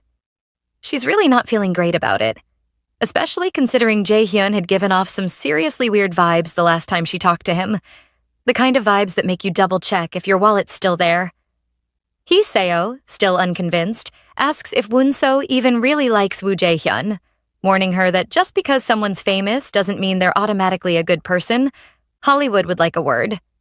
Won-so, not one to jump to conclusions, admits she didn't fall head over heels for him the first time they met.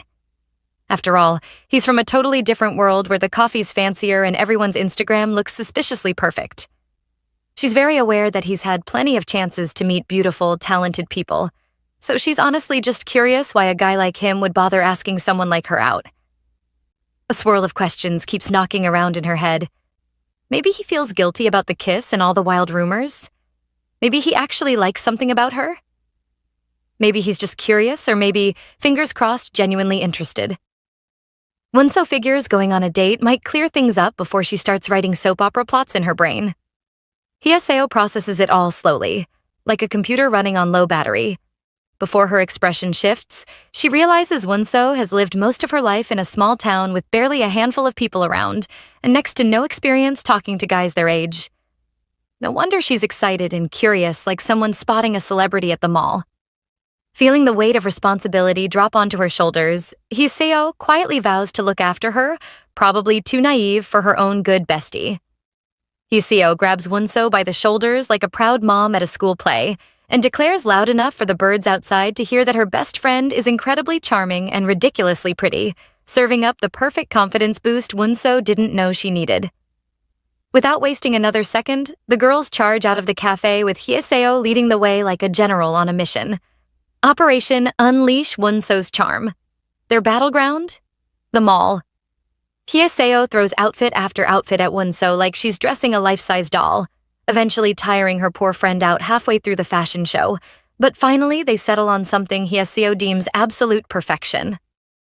When the big day rolls around, Won-so swings by a convenience store to grab a cheese barbecue because dates are important, but snacks are sacred, and that's where she bumps into Seo Doya. He's visibly surprised to see her, and even more taken aback by her new look, prompting Won-so to ask if the outfit doesn't suit her. Doya quickly reassures her that it does, even suggesting she should dress like this more often, which earns him a bashful smile. Won-so leans in conspiratorially and whispers that the rumor mill around E.T. has finally gone quiet, and she thanks him for keeping his word. Doya, sharp as ever, points out she's wearing a lot of makeup today, and Won-so, lighting up with a bright grin, happily credits her best friend for the makeover magic. At the counter, Seo Doya casually asks what Won-so's shopping haul is for, clearly fishing for gossip. But instead of answering, Won-so shoots him a look and tells him to quit tailing her like a lost puppy. Not missing a beat, he teases her about her sudden glow-up, poking fun at how she usually dresses like a middle schooler who just discovered online shopping. Won-so, feeling the conversation head into dangerous territory, tries to shoo him away before things get any more embarrassing. Doya, grinning like he's cracked a secret code, accuses her of acting suspicious, and right on cue, Hee-seo, loud, proud, and absolutely no chill appears out of nowhere, and basically shouts to the whole store that her best friend is going on a date. Spotting Doya, she waves enthusiastically and introduces herself without missing a beat. Staying cool, Doya plays along and casually asks about this mysterious date. Hee-seo, bursting with pride, brags about all the hard work she put into Won-so's makeover, asking if he approves of today's pretty girl edition. Doya, not one to let things slide, asks who the lucky guy is, and Won-so, suddenly all nerves, mumbles out that it's Jae-hyun. The name hits Doya so hard his jaw nearly disconnects, and after a brief, stunned moment, he leans in and quietly questions why she's willing to go out with Jae-hyun after everything he went through to squash those rumors. Against better judgment, he mutters that Jae-hyun's a bit on the crazy side, and Hee-seo, looking like she's ready to lead a protest, firmly backs him up, adding that dating someone that famous is just asking for trouble. Won-so thanks them both for caring, but waves off their dramatic opinions about Jae-hyun, explaining that they'd agreed to hang out somewhere private, so there's really no need for the two of them to spiral into full soap opera mode. As far as she knows, Jae-hyun isn't crazy, and she politely asks for the chance to figure things out for herself. Doya grumbles that she just wants an excuse to go on a date, while Hyeseo, flipping back into hype mode, showers Wonso with compliments, insisting that with how stunning she looks today, Jaehyun doesn't stand a chance. With a bright smile, Wonso gets up, mentioning she still has one more stop before her big date, and before they can rope her back into another pep talk, she's already dashed off like she's got wings on her sneakers. Doya watches her disappear down the street, silently thinking she's absolutely hopeless. Later, at a junction, Wonso catches her reflection in a glass window and fusses a little with her makeup when a voice calls out to her. Turning around, she spots Jaehyun sitting in his car, waving her over. He tells her to hop in, and once she's settled inside, Wonso can't help but gush about how shiny and clean the car's interior is. It's practically sparkling. Jaehyun chuckles, reaches over to gently brush her cheek, and compliments her sweet, dazzling looks, teasing her a little about how much effort she must have put in. I can't help but wonder, how exactly is this date going to turn out? On the other hand, in a bid to get to her date with Jaehyun on time, Wonso didn't notice that she abandoned Hyeseo with Dayo. Now that they are alone, her friend observes him, recalling that Wonso claimed that under his Batmanish vibe is a nice guy she would love to introduce him to. Well, now she has the chance to get to know him a bit if she wants. After all, she is aware that he and Wonso are close because she is usually shy around others, but not around Doya. The hot barista, on the other hand, has no intention of getting to know Hyeseo, so he gets up, announcing his intention to leave. He doesn't know she has other plans until she brings up the news of the hot barista that popped up on ET Doya, acts like he doesn't know what's up, knowing fully well that a while back he started the rumor himself. He spread it some minutes after he blurred everyone's memory. At the time, he needed something else to occupy the rumor-hungry minds of his schoolmates, and starting that flame himself was the best he could think of. No one knows he was the mastermind behind it, so he keeps it that way. Watching is slightly discomfort as Hyeseo praises him, calling him the hot timer and claiming it's a pleasure to meet him. He concludes she is trying to make fun of him, but she assures him she isn't, before addressing how his nonchalance towards attending classes will get him kicked out of school. Honestly, he doesn't care. He's been in university for 20 years and plans on dropping out anyway. Nevertheless, he avoids eye contact like he is trying to dodge the question or the conversation in general. That's a mistake he makes, as it only pushes Hyeseo to invite him to a meeting at the cafe later. She can tell from his attitude that he doesn't have friends and wants to introduce him to some other people in their department. Doya is clearly not in support of this idea, but she drags him along regardless. Meanwhile, the lovebirds, still on their way to the place they'll be chilling, are busy discussing. Jaehyun tells Wonso that they will soon arrive at the venue. She isn't listening, however, observing the sea and how beautiful it is. We all know she's excited about this date, but aside from that, she really loves the sea, even though she hasn't been there often. He is glad she is excited, trying to ride that wave and act charming when he teases her about this date being her first beach date. First beach date?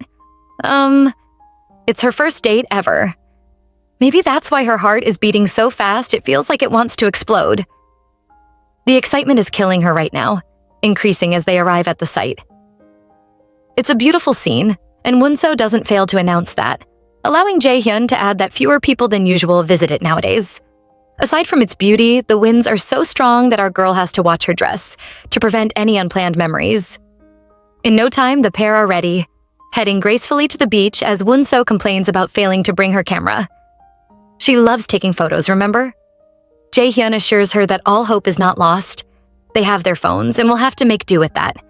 With that problem solved, the next thing he does is hit a Tom Cruise pose and charmingly invite her to go on a walk with him before lunch. It's a kind gesture. And with the way he looks at her, it's hard for her to refuse, so she quickly agreed and they began their walk. During the walk, however, the wind gets stronger, almost revealing the hidden areas of Wonso's gown. Fortunately for her, she is quick to hold it down, but that didn't stop Jaehyun from seeing too much skin and spacing out for a second.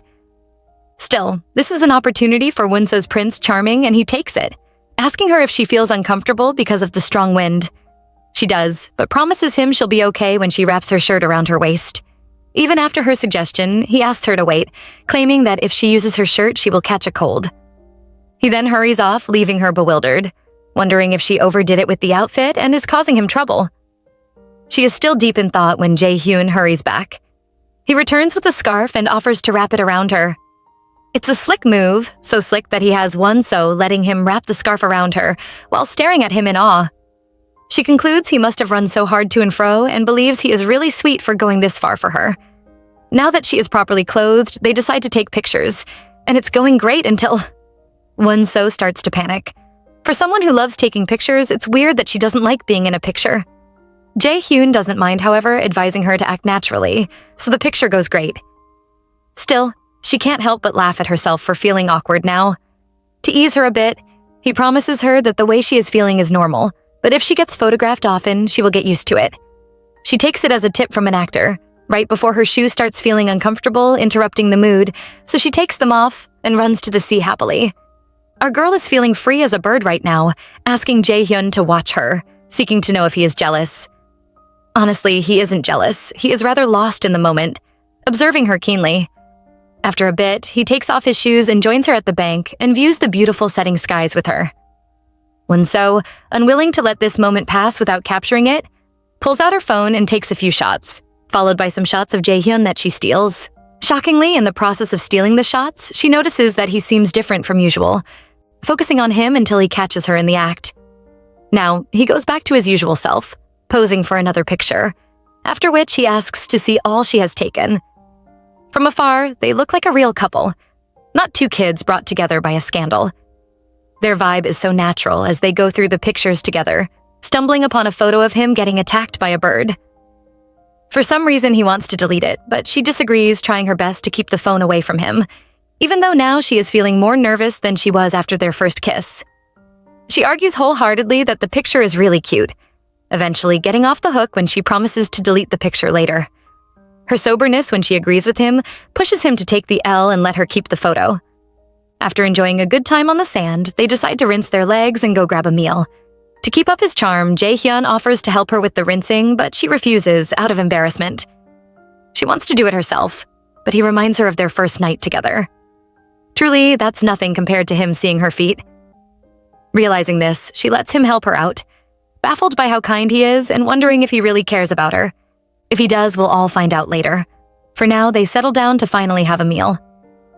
During the meal, they continue talking, giving her the opportunity to tell him about her part-time job. She complains about how hard it is to make coffee and even tells him that she is working with Doya. She doesn't fail to add that the guy is very funny, which is news to Jae-hyun. He is clearly surprised that Won-so and Doya are friends from work, and his behavior lets her know the two guys have some history. According to Jae-hyun, they got to know each other because his parents and Doya's uncle are acquaintances. Added to that, he warns her to be careful around him, declaring that he is not your average guy. He doesn't know she is aware is a demon, probably because she asks him what he means by Dio not being average. He brushes off the question regardless, claiming she should keep her guard up just in case. That aside, he quizzes her on whether or not Doya knows about their rumor. That's when she freezes. Last she checked, Doya handled the rumor by erasing everyone's memory. So why does Jae-hyun still know about it?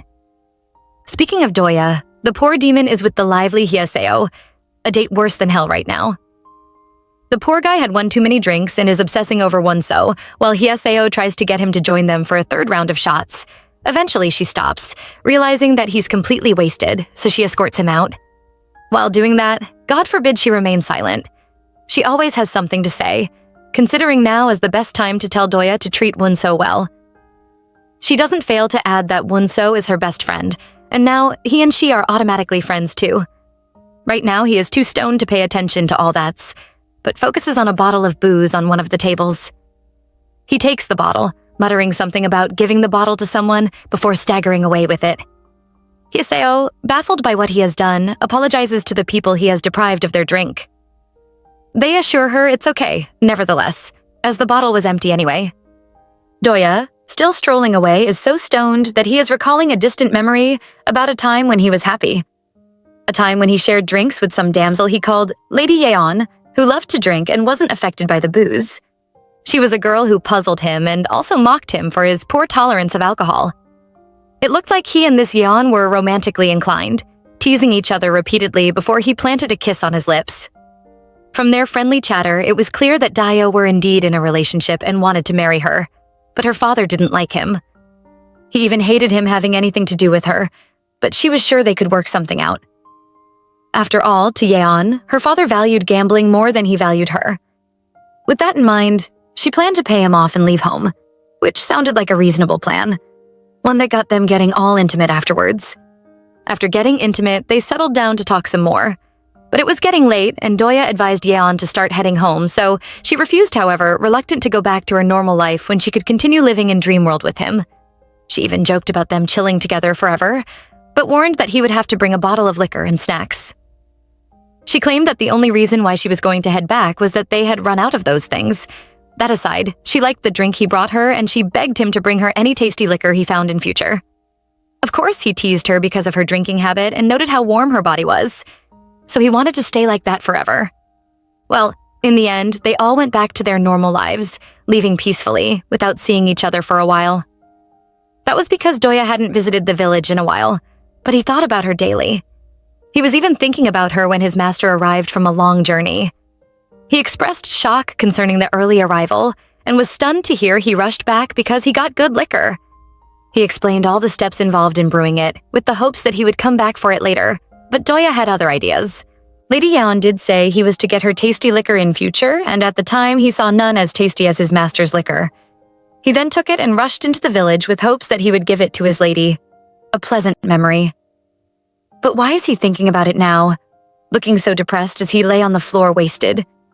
His uncle, unsurprised to see him this way, takes away the bottle of liquor. It's commonplace for him to come home with liquor after taking much more than he can handle. It's because he has so much pain, and his uncle tries to help him forget all his pain. He is aware this will leave him feeling a bit empty, wandering for some time, but he concludes that wandering is what's best for him now. Elsewhere, Wonso and Jaehyun conclude their date with him dropping her off at her place.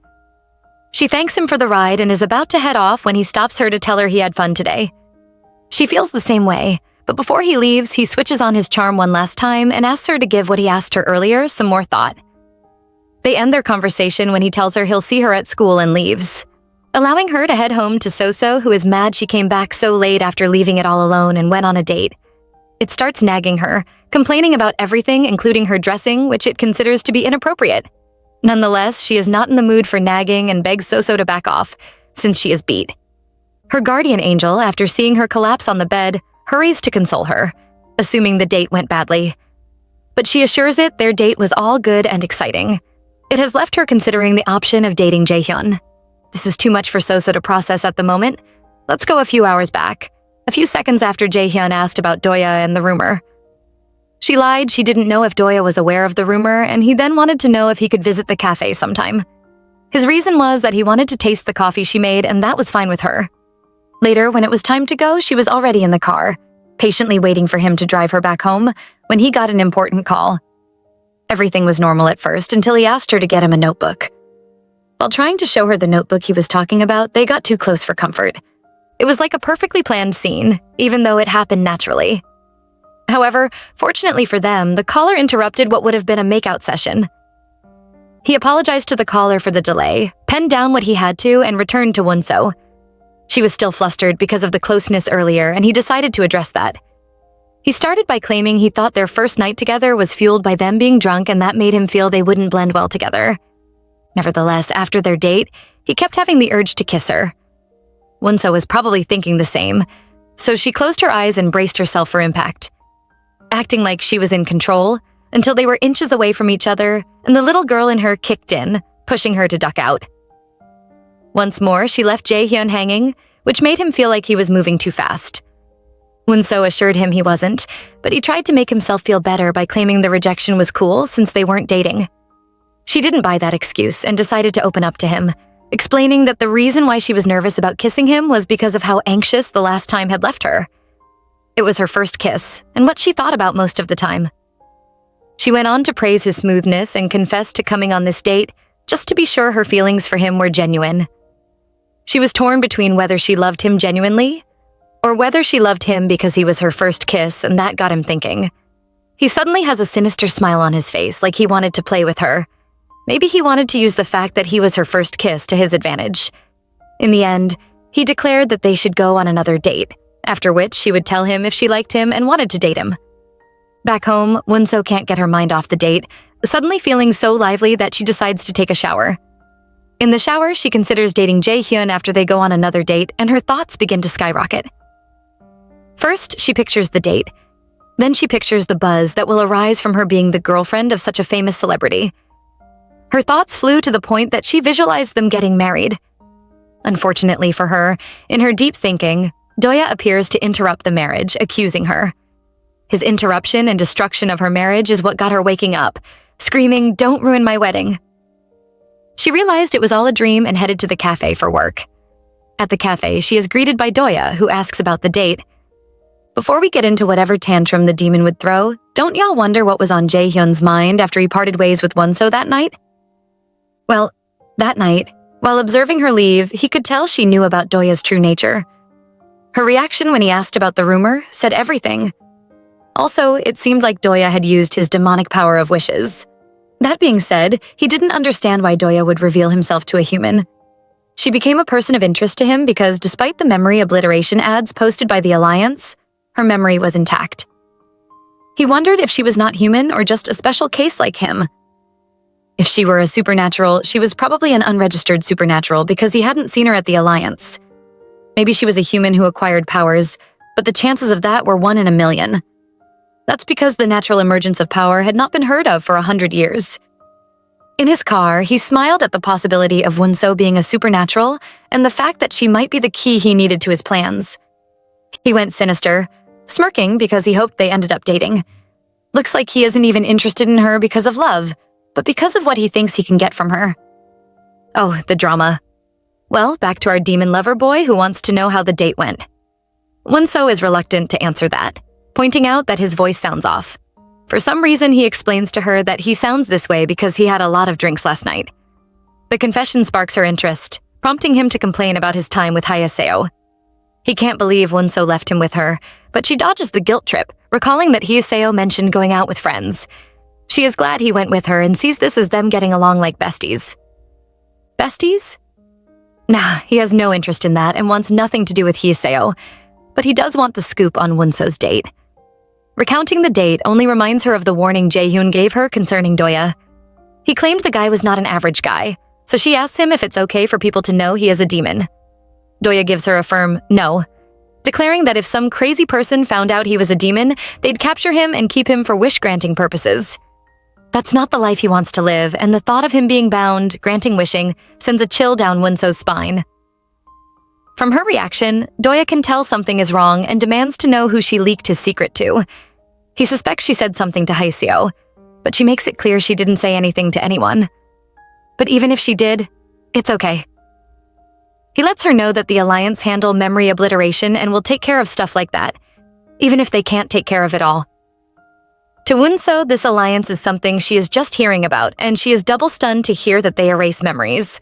Now, God forbid Dio stay silent about this secret organization. He is proud to tell her that the Alliance is a place where people like him gather. He advises her to use her phone less because they do memory obliteration with ads. Now, Wonso starts to panic. Could her memories be erasers too? Is the big question, but he halts the conversation, ordering her to wipe the tables and divide the fruits so they have to get ready to open. She heeds his command, cleaning while giving him the eyes because he isn't helping her. He is rather focused on his phone, which pisses her off the more. Finally, she sits out, demanding to know why his memory isn't wiped when he is on the internet 24/7. Doya has had enough of her questions, replying that he won't answer anymore because she doesn't answer his. He's bringing it back to his question earlier about the date, which she ignored.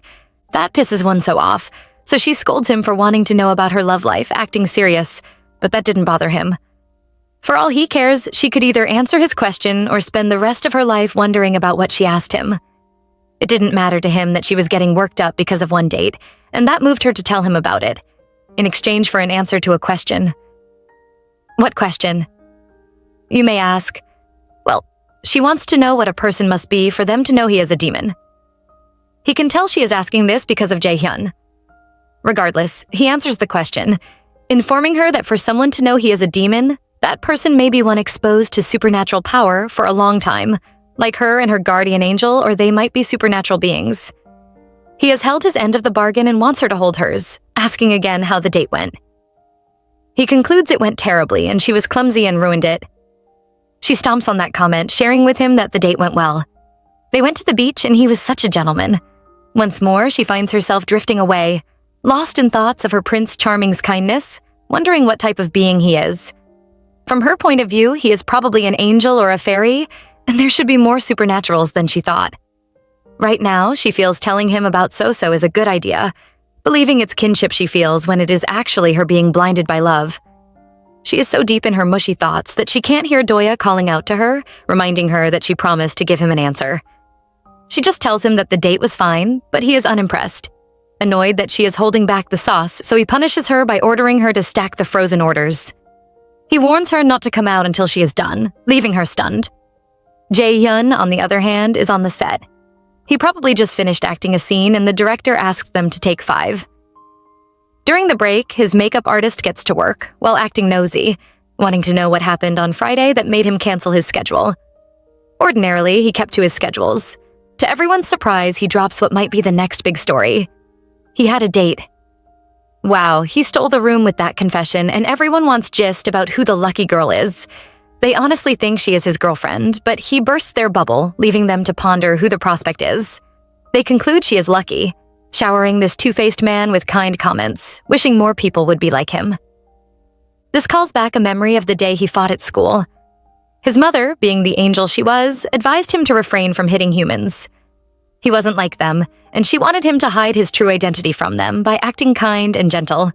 He was the child of an angel, so he needed to act like one. Yet young Jae-hyun didn't agree. He hated humans because they were weak and incompetent, which was why he saw no need to be gentle with them. Apart from the entire human race, which disgusted him, he was sure the person he hit deserved it. Because sometimes, according to him, humans needed to be taught lessons with intimidation. He felt they needed to know he wasn't on the same level as them.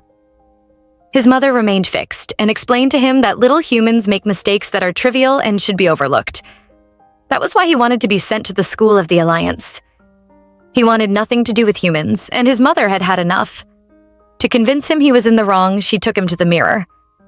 She asked him to take a good look at himself, repeating all the things he said humans were before revealing to him that he was also a human. She explained that she was raising him the way her parents raised her. They focused on treating all humans like they were their children and needed to be cared for. She used his own words to lecture him on the need to treat humans well. In the end, her message fell on deaf ears. He still regretted being human and was determined to change that. In the present, he acknowledges his mom for shaping his personality.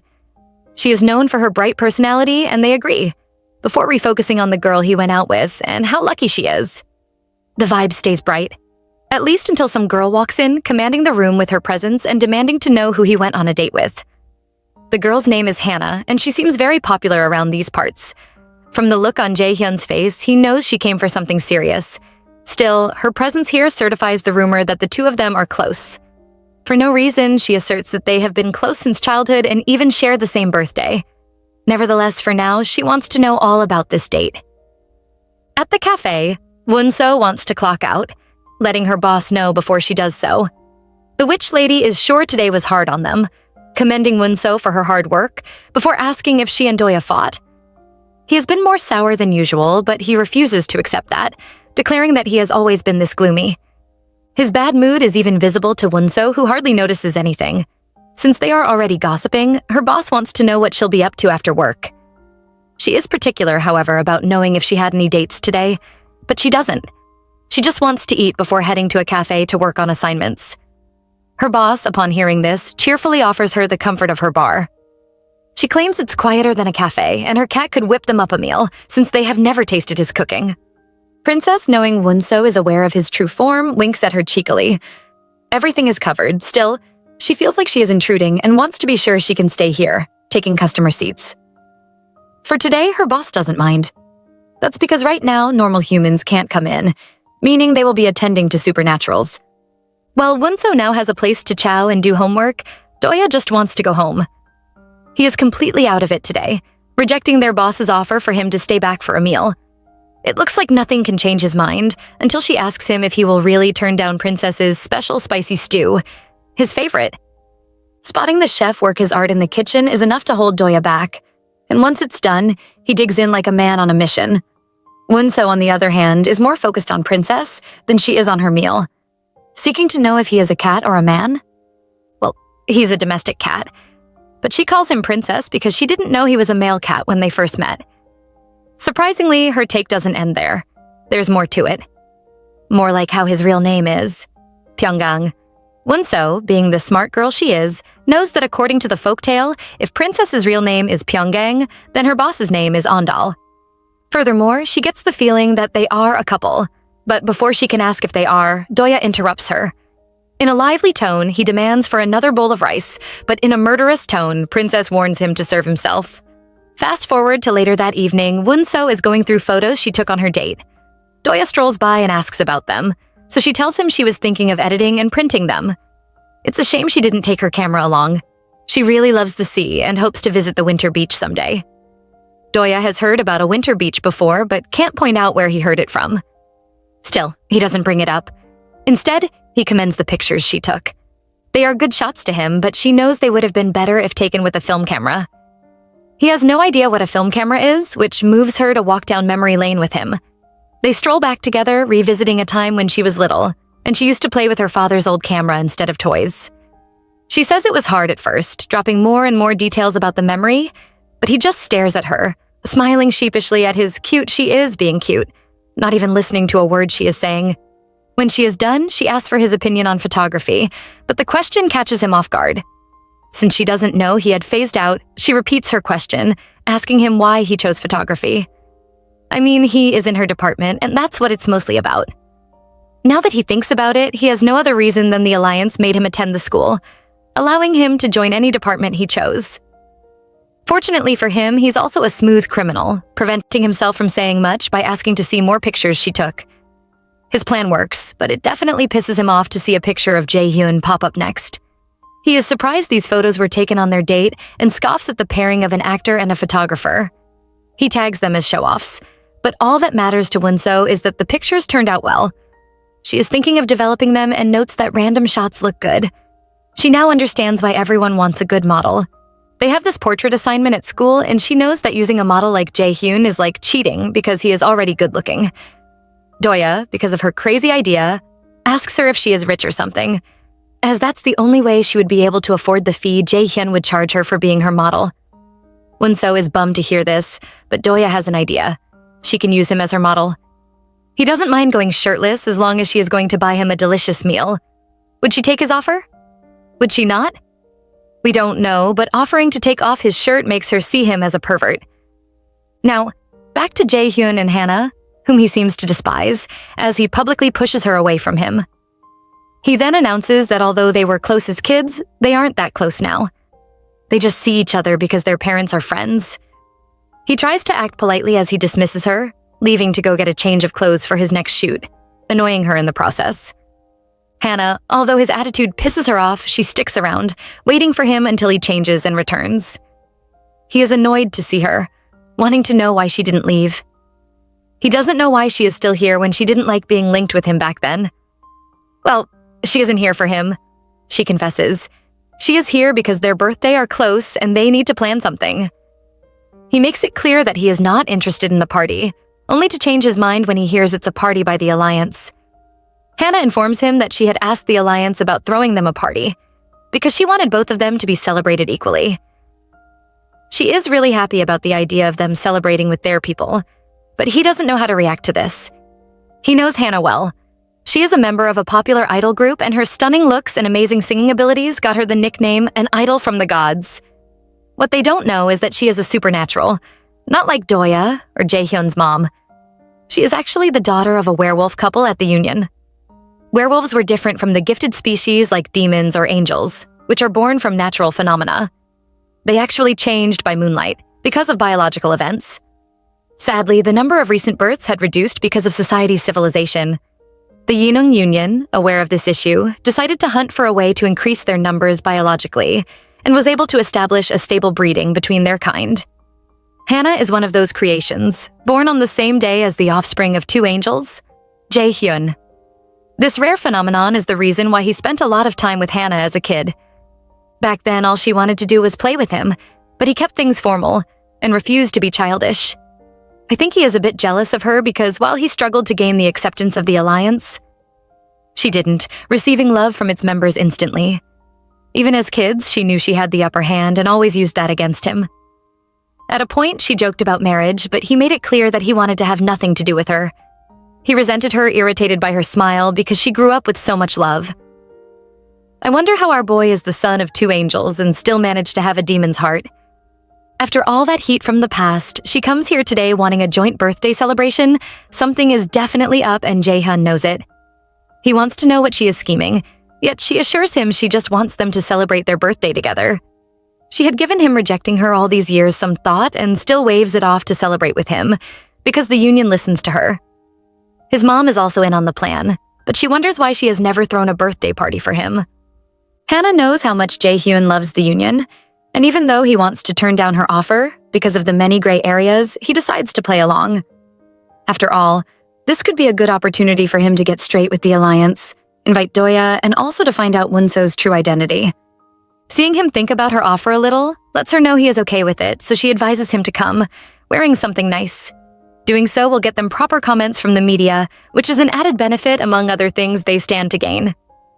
For now, he wants her out of his room so he can change. He doesn't care that she hasn't carried her bag, locking her outside and allowing her to bang on the door, desperately begging to be let in. Yet in that position, he sends a DM to Wonso, inviting her on another date. Well, it looked like it was him who sent the message, but it's actually a chat on her group chat about a group meeting. She is stressed at the moment because of schoolwork, and her aunt notices how stressed she looks and asks if school is causing her to worry.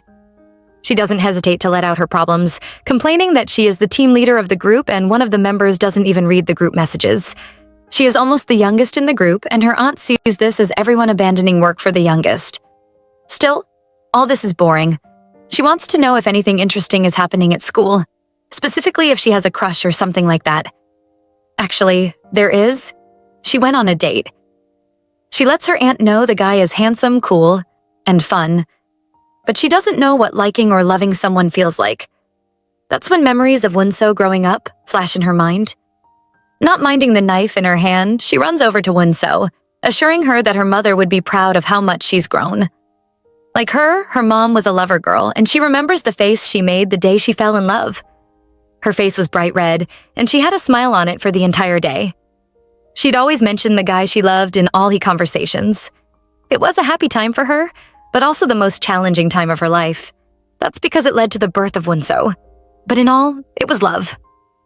Wonso can guess this story has to do with her birth, and her aunt agrees, adding that it's nice to be in a relationship with someone nice.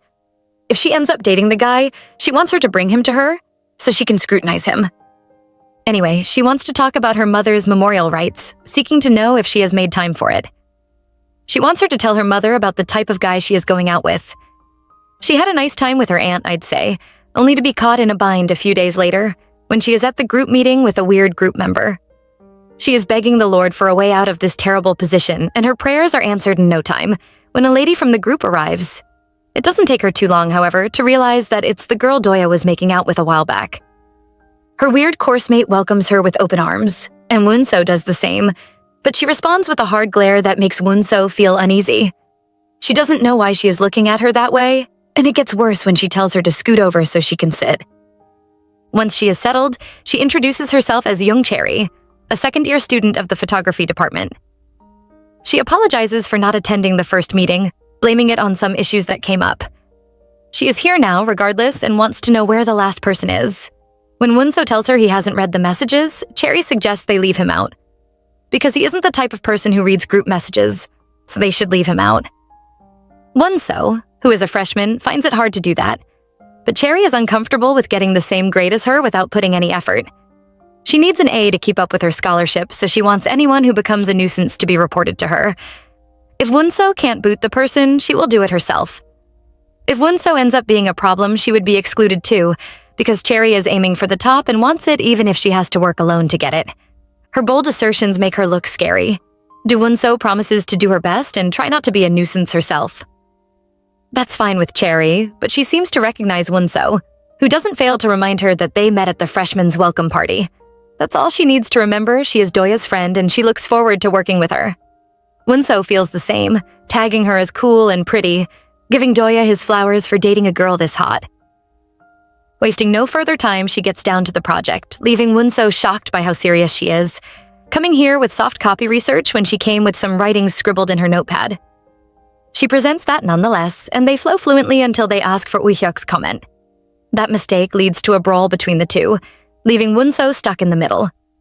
Their meeting ends without any settlement, and Wunso continues with her life, until after her class when she goes through the project group chat. She notices that once more, Cherry is taking charge. Because of how capable she seems, she is tempted to let her take over as team leader. Aside from that, she feels depressed because of the fight between Uhyuk and Cherry that has left him refusing to participate in group activities. It's all hell for her. But Doya doesn't know that when she steps in wanting to know if they'll still do the shoot for her assignment. She has helped brighten her day by showing up in class today, and they head for the site where they'd take the pictures at. On their way out, they are intercepted by a suspicious-looking man who stops Wunso, pushing Doya to hit defense mode and shove the man away.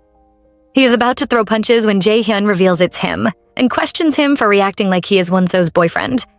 Doya fires back immediately, declaring that he only reacted that way because of the shady way he approached them. He tries to sound like this has nothing to do with emotions, but ends up trying so hard that Wunso has to step in and caution him for being so serious. Jae-hyun agrees with her, confessing he is glad there is nothing between them. The smooth criminal uses this opportunity to sound even more charming, claiming he almost got jealous because of his reaction. Wunso believes him, but Doya sees through his lie, saying nothing as he watches them talk about their next date. He is trying his best to keep his emotions in check, but there is so much he can take before he steps in wanting to know why she addresses him, especially when they aren't in the same department. He is visibly jealous, and Jae-hyun plays with that, even offering to do the shoot for her instead of Doya. Although Doya holds his spot Wunso's model, suggesting they head out now because he has to work part-time later. As he leaves with her, he and Jae-hyun glare at each other, their hate for each other littered all over the place. Outside, she discovers he was lying about working part-time. She demands to know why he lied, but to him, there is nothing wrong with a demon lying. True, but he is acting oddly today, which is unlike him. Then there's the look on his face that almost makes it look like he is jealous. For a second, she dwells on this thought, but shakes it off soon enough. She mistakes Jae-hyun's cheap comment about almost getting jealous earlier, and uses that to will herself to stay focused on Jae-hyun. The poor girl decides to disregard Doya and probably stay away from him until her relationship with Jae-hyun is certified. Even so, there was a time she locked lips with him, leaving her embarrassed, rushing off rudely, to save herself from the guilt. Doya doesn't get why she is being rude and tries to stop her, but she is too pissed to listen. Her thoughts are centered on making sure she never asks Doya for any more wishes, or does anything to get Jae-hyun to doubt her loyalty. For today, that she is stuck with Doya, she plans on focusing on nothing more than the shoot. Sadly, after promising him a meal in exchange for the shoot, she spends more than she budgeted on that meal, leaving her pocket weeping. Next, they go to the place where they'll be having the shoot at. It's a dorm, but now it's a studio, and she got the space because of Hiseo's connections. Without delay, she starts setting up for the shoot, only to discover that Doya came without spare clothes. The guy plans to do the shoot with what he has on, but because of her, he decides to take the shoot shirtless. Wunso is against it. Even after Doya explains he wants to go shirtless to seduce the viewers, she persuades him to stick with taking the photos with his clothes on. They drag a little, but begin the shoot afterwards, riding with it smoothly until he starts laughing for some reason. When she asks what's so funny, he teases her for not being as passionate as she is at the cafe as she is when it comes to photography. She retorts, firing back that she is diligent at the cafe as well. Nonetheless, that's not what's on her mind right now. Right now, her focus is on the photos, and she scolds him for posing badly. She fears for her grades, so he volunteers to boost them by taking things to the next level. Next level to him is a hot bathtub pose that she warns him against. Whatever, he's the model and refuses to let her tell him how to model. The pictures from that point are grand, still going smoothly until she feels there's a need to take a picture from above and steps into the tub. He's slightly tempted and feeling uncomfortable, but maintains his cool until the shoot is finally over. For bonus purposes, she hurries out to get a film camera to take a picture or two. But reflex makes him stop her. She demands to know why he stopped her, and he voices out an inquiry, seeking to know if she thinks Jae-hyun would have done better at modeling than him. Annoyed, she accuses him of asking that out of jealousy, but he claims he isn't. A lie she doesn't buy, but goes on to thank him for the shoot regardless. Sure, she is grateful he helped her out, but advises him not to compare himself with a professional model. Suddenly, he pulls her into the water, causing her to feel flustered. When she asks what he is doing, he tells her to make a wish to dry her clothes. He's obviously looking to snatch a kiss, but gets an elbow to the jaw instead. Wonso stands her ground here, making it clear that she wants to sort things out with him, and even though they aren't dating, she doesn't want to do anything that'll leave her feeling guilty. Annoyed and in pain, Doya tells her to sort things out with Jae-hyun. She is furious that he tried to steal a kiss from her, but he waves all that off and tries to sway her into kissing him. Certain she must have liked the last time, and guesses she is refusing because she also locked lips with Jae-hyun. She refuses to give him a definite response, accidentally revealing that she did share a kiss with his rival. He doesn't mind that, however, but wants to know if it was better than his. Initially, she thought she was over this guy, but she remembers her little intimate moment with him and he keeps going, knowing that she is about to be swayed. She is at wit's end in no time, but bites him hard to stop him and also save herself from falling.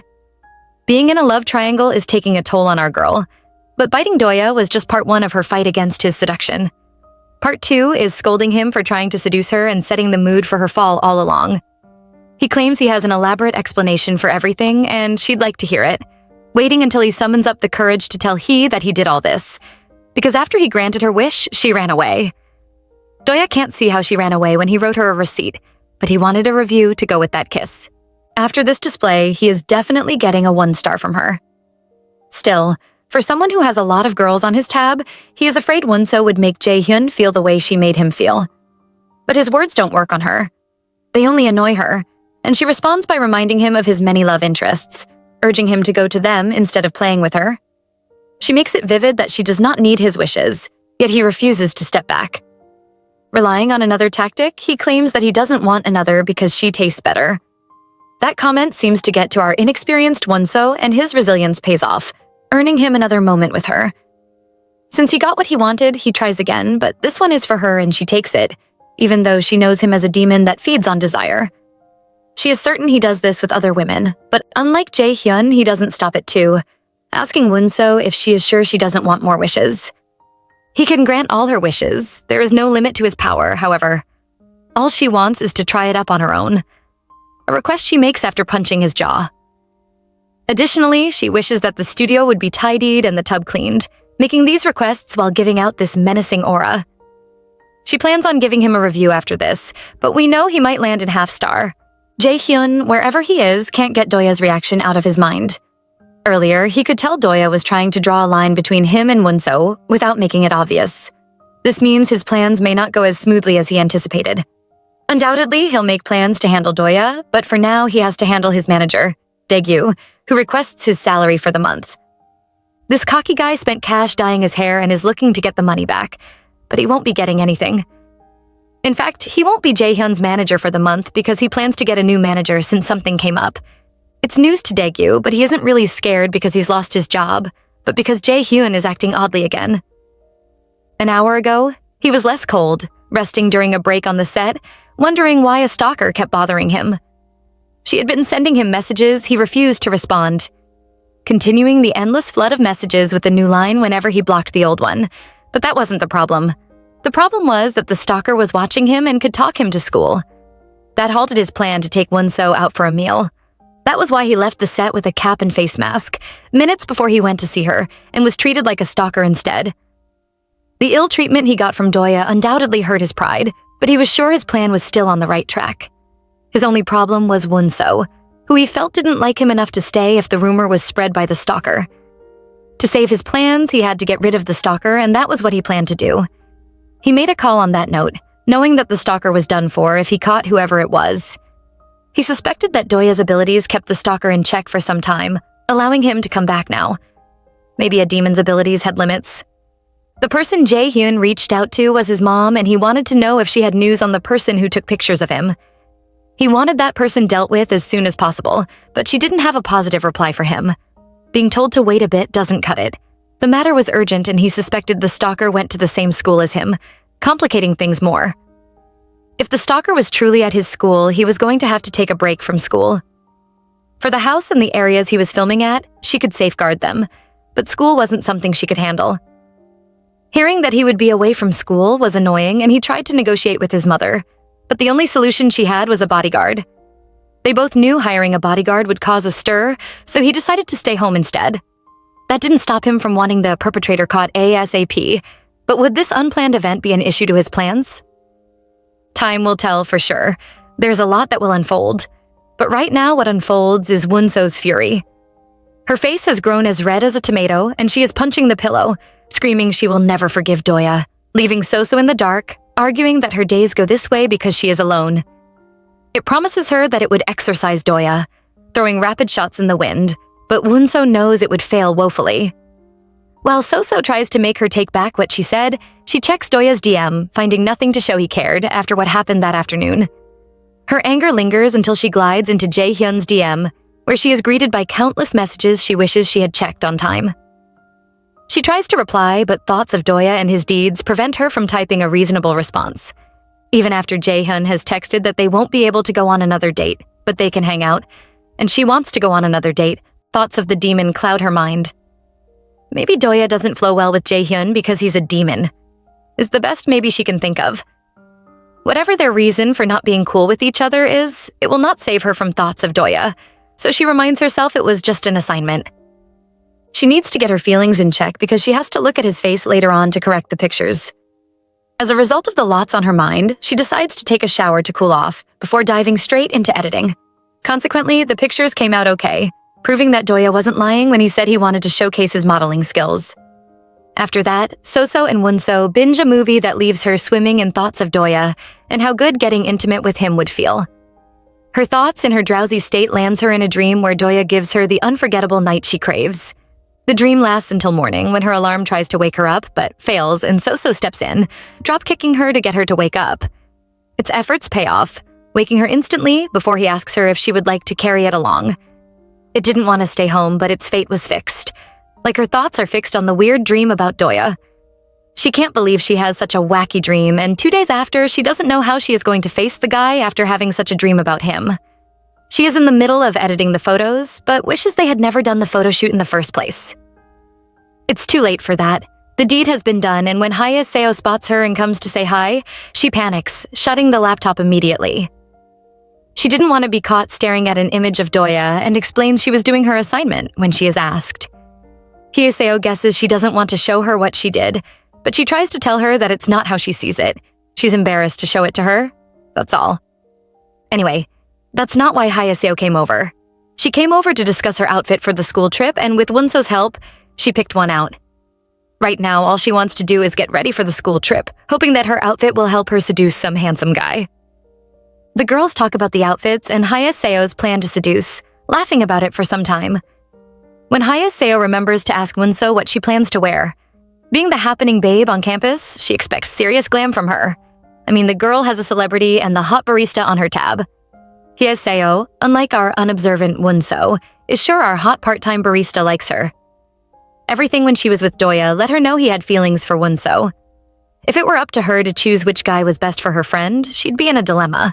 Both guys are star-studdedly handsome, and she can't say which of them is a good guy, because she doesn't roll with either of them.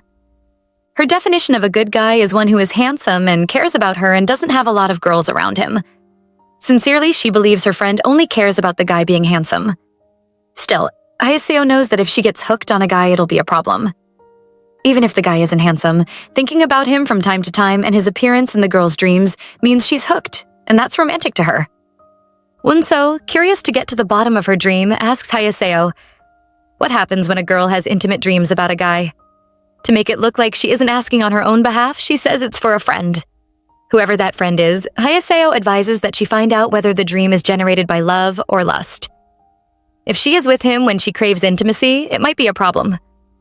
Her talk with Hyeseo makes her think about Wonso, pushing her to check his DM again. She discovers he hasn't texted her for 2 days, meaning he might think she is mad at him. She plans to forgive him if he apologizes and sends him the image she worked on, hoping to get his remark. What she doesn't know is that he has been down for those 2 days. Enjoying this so far? Please comment devil below for more. Until next time, ciao!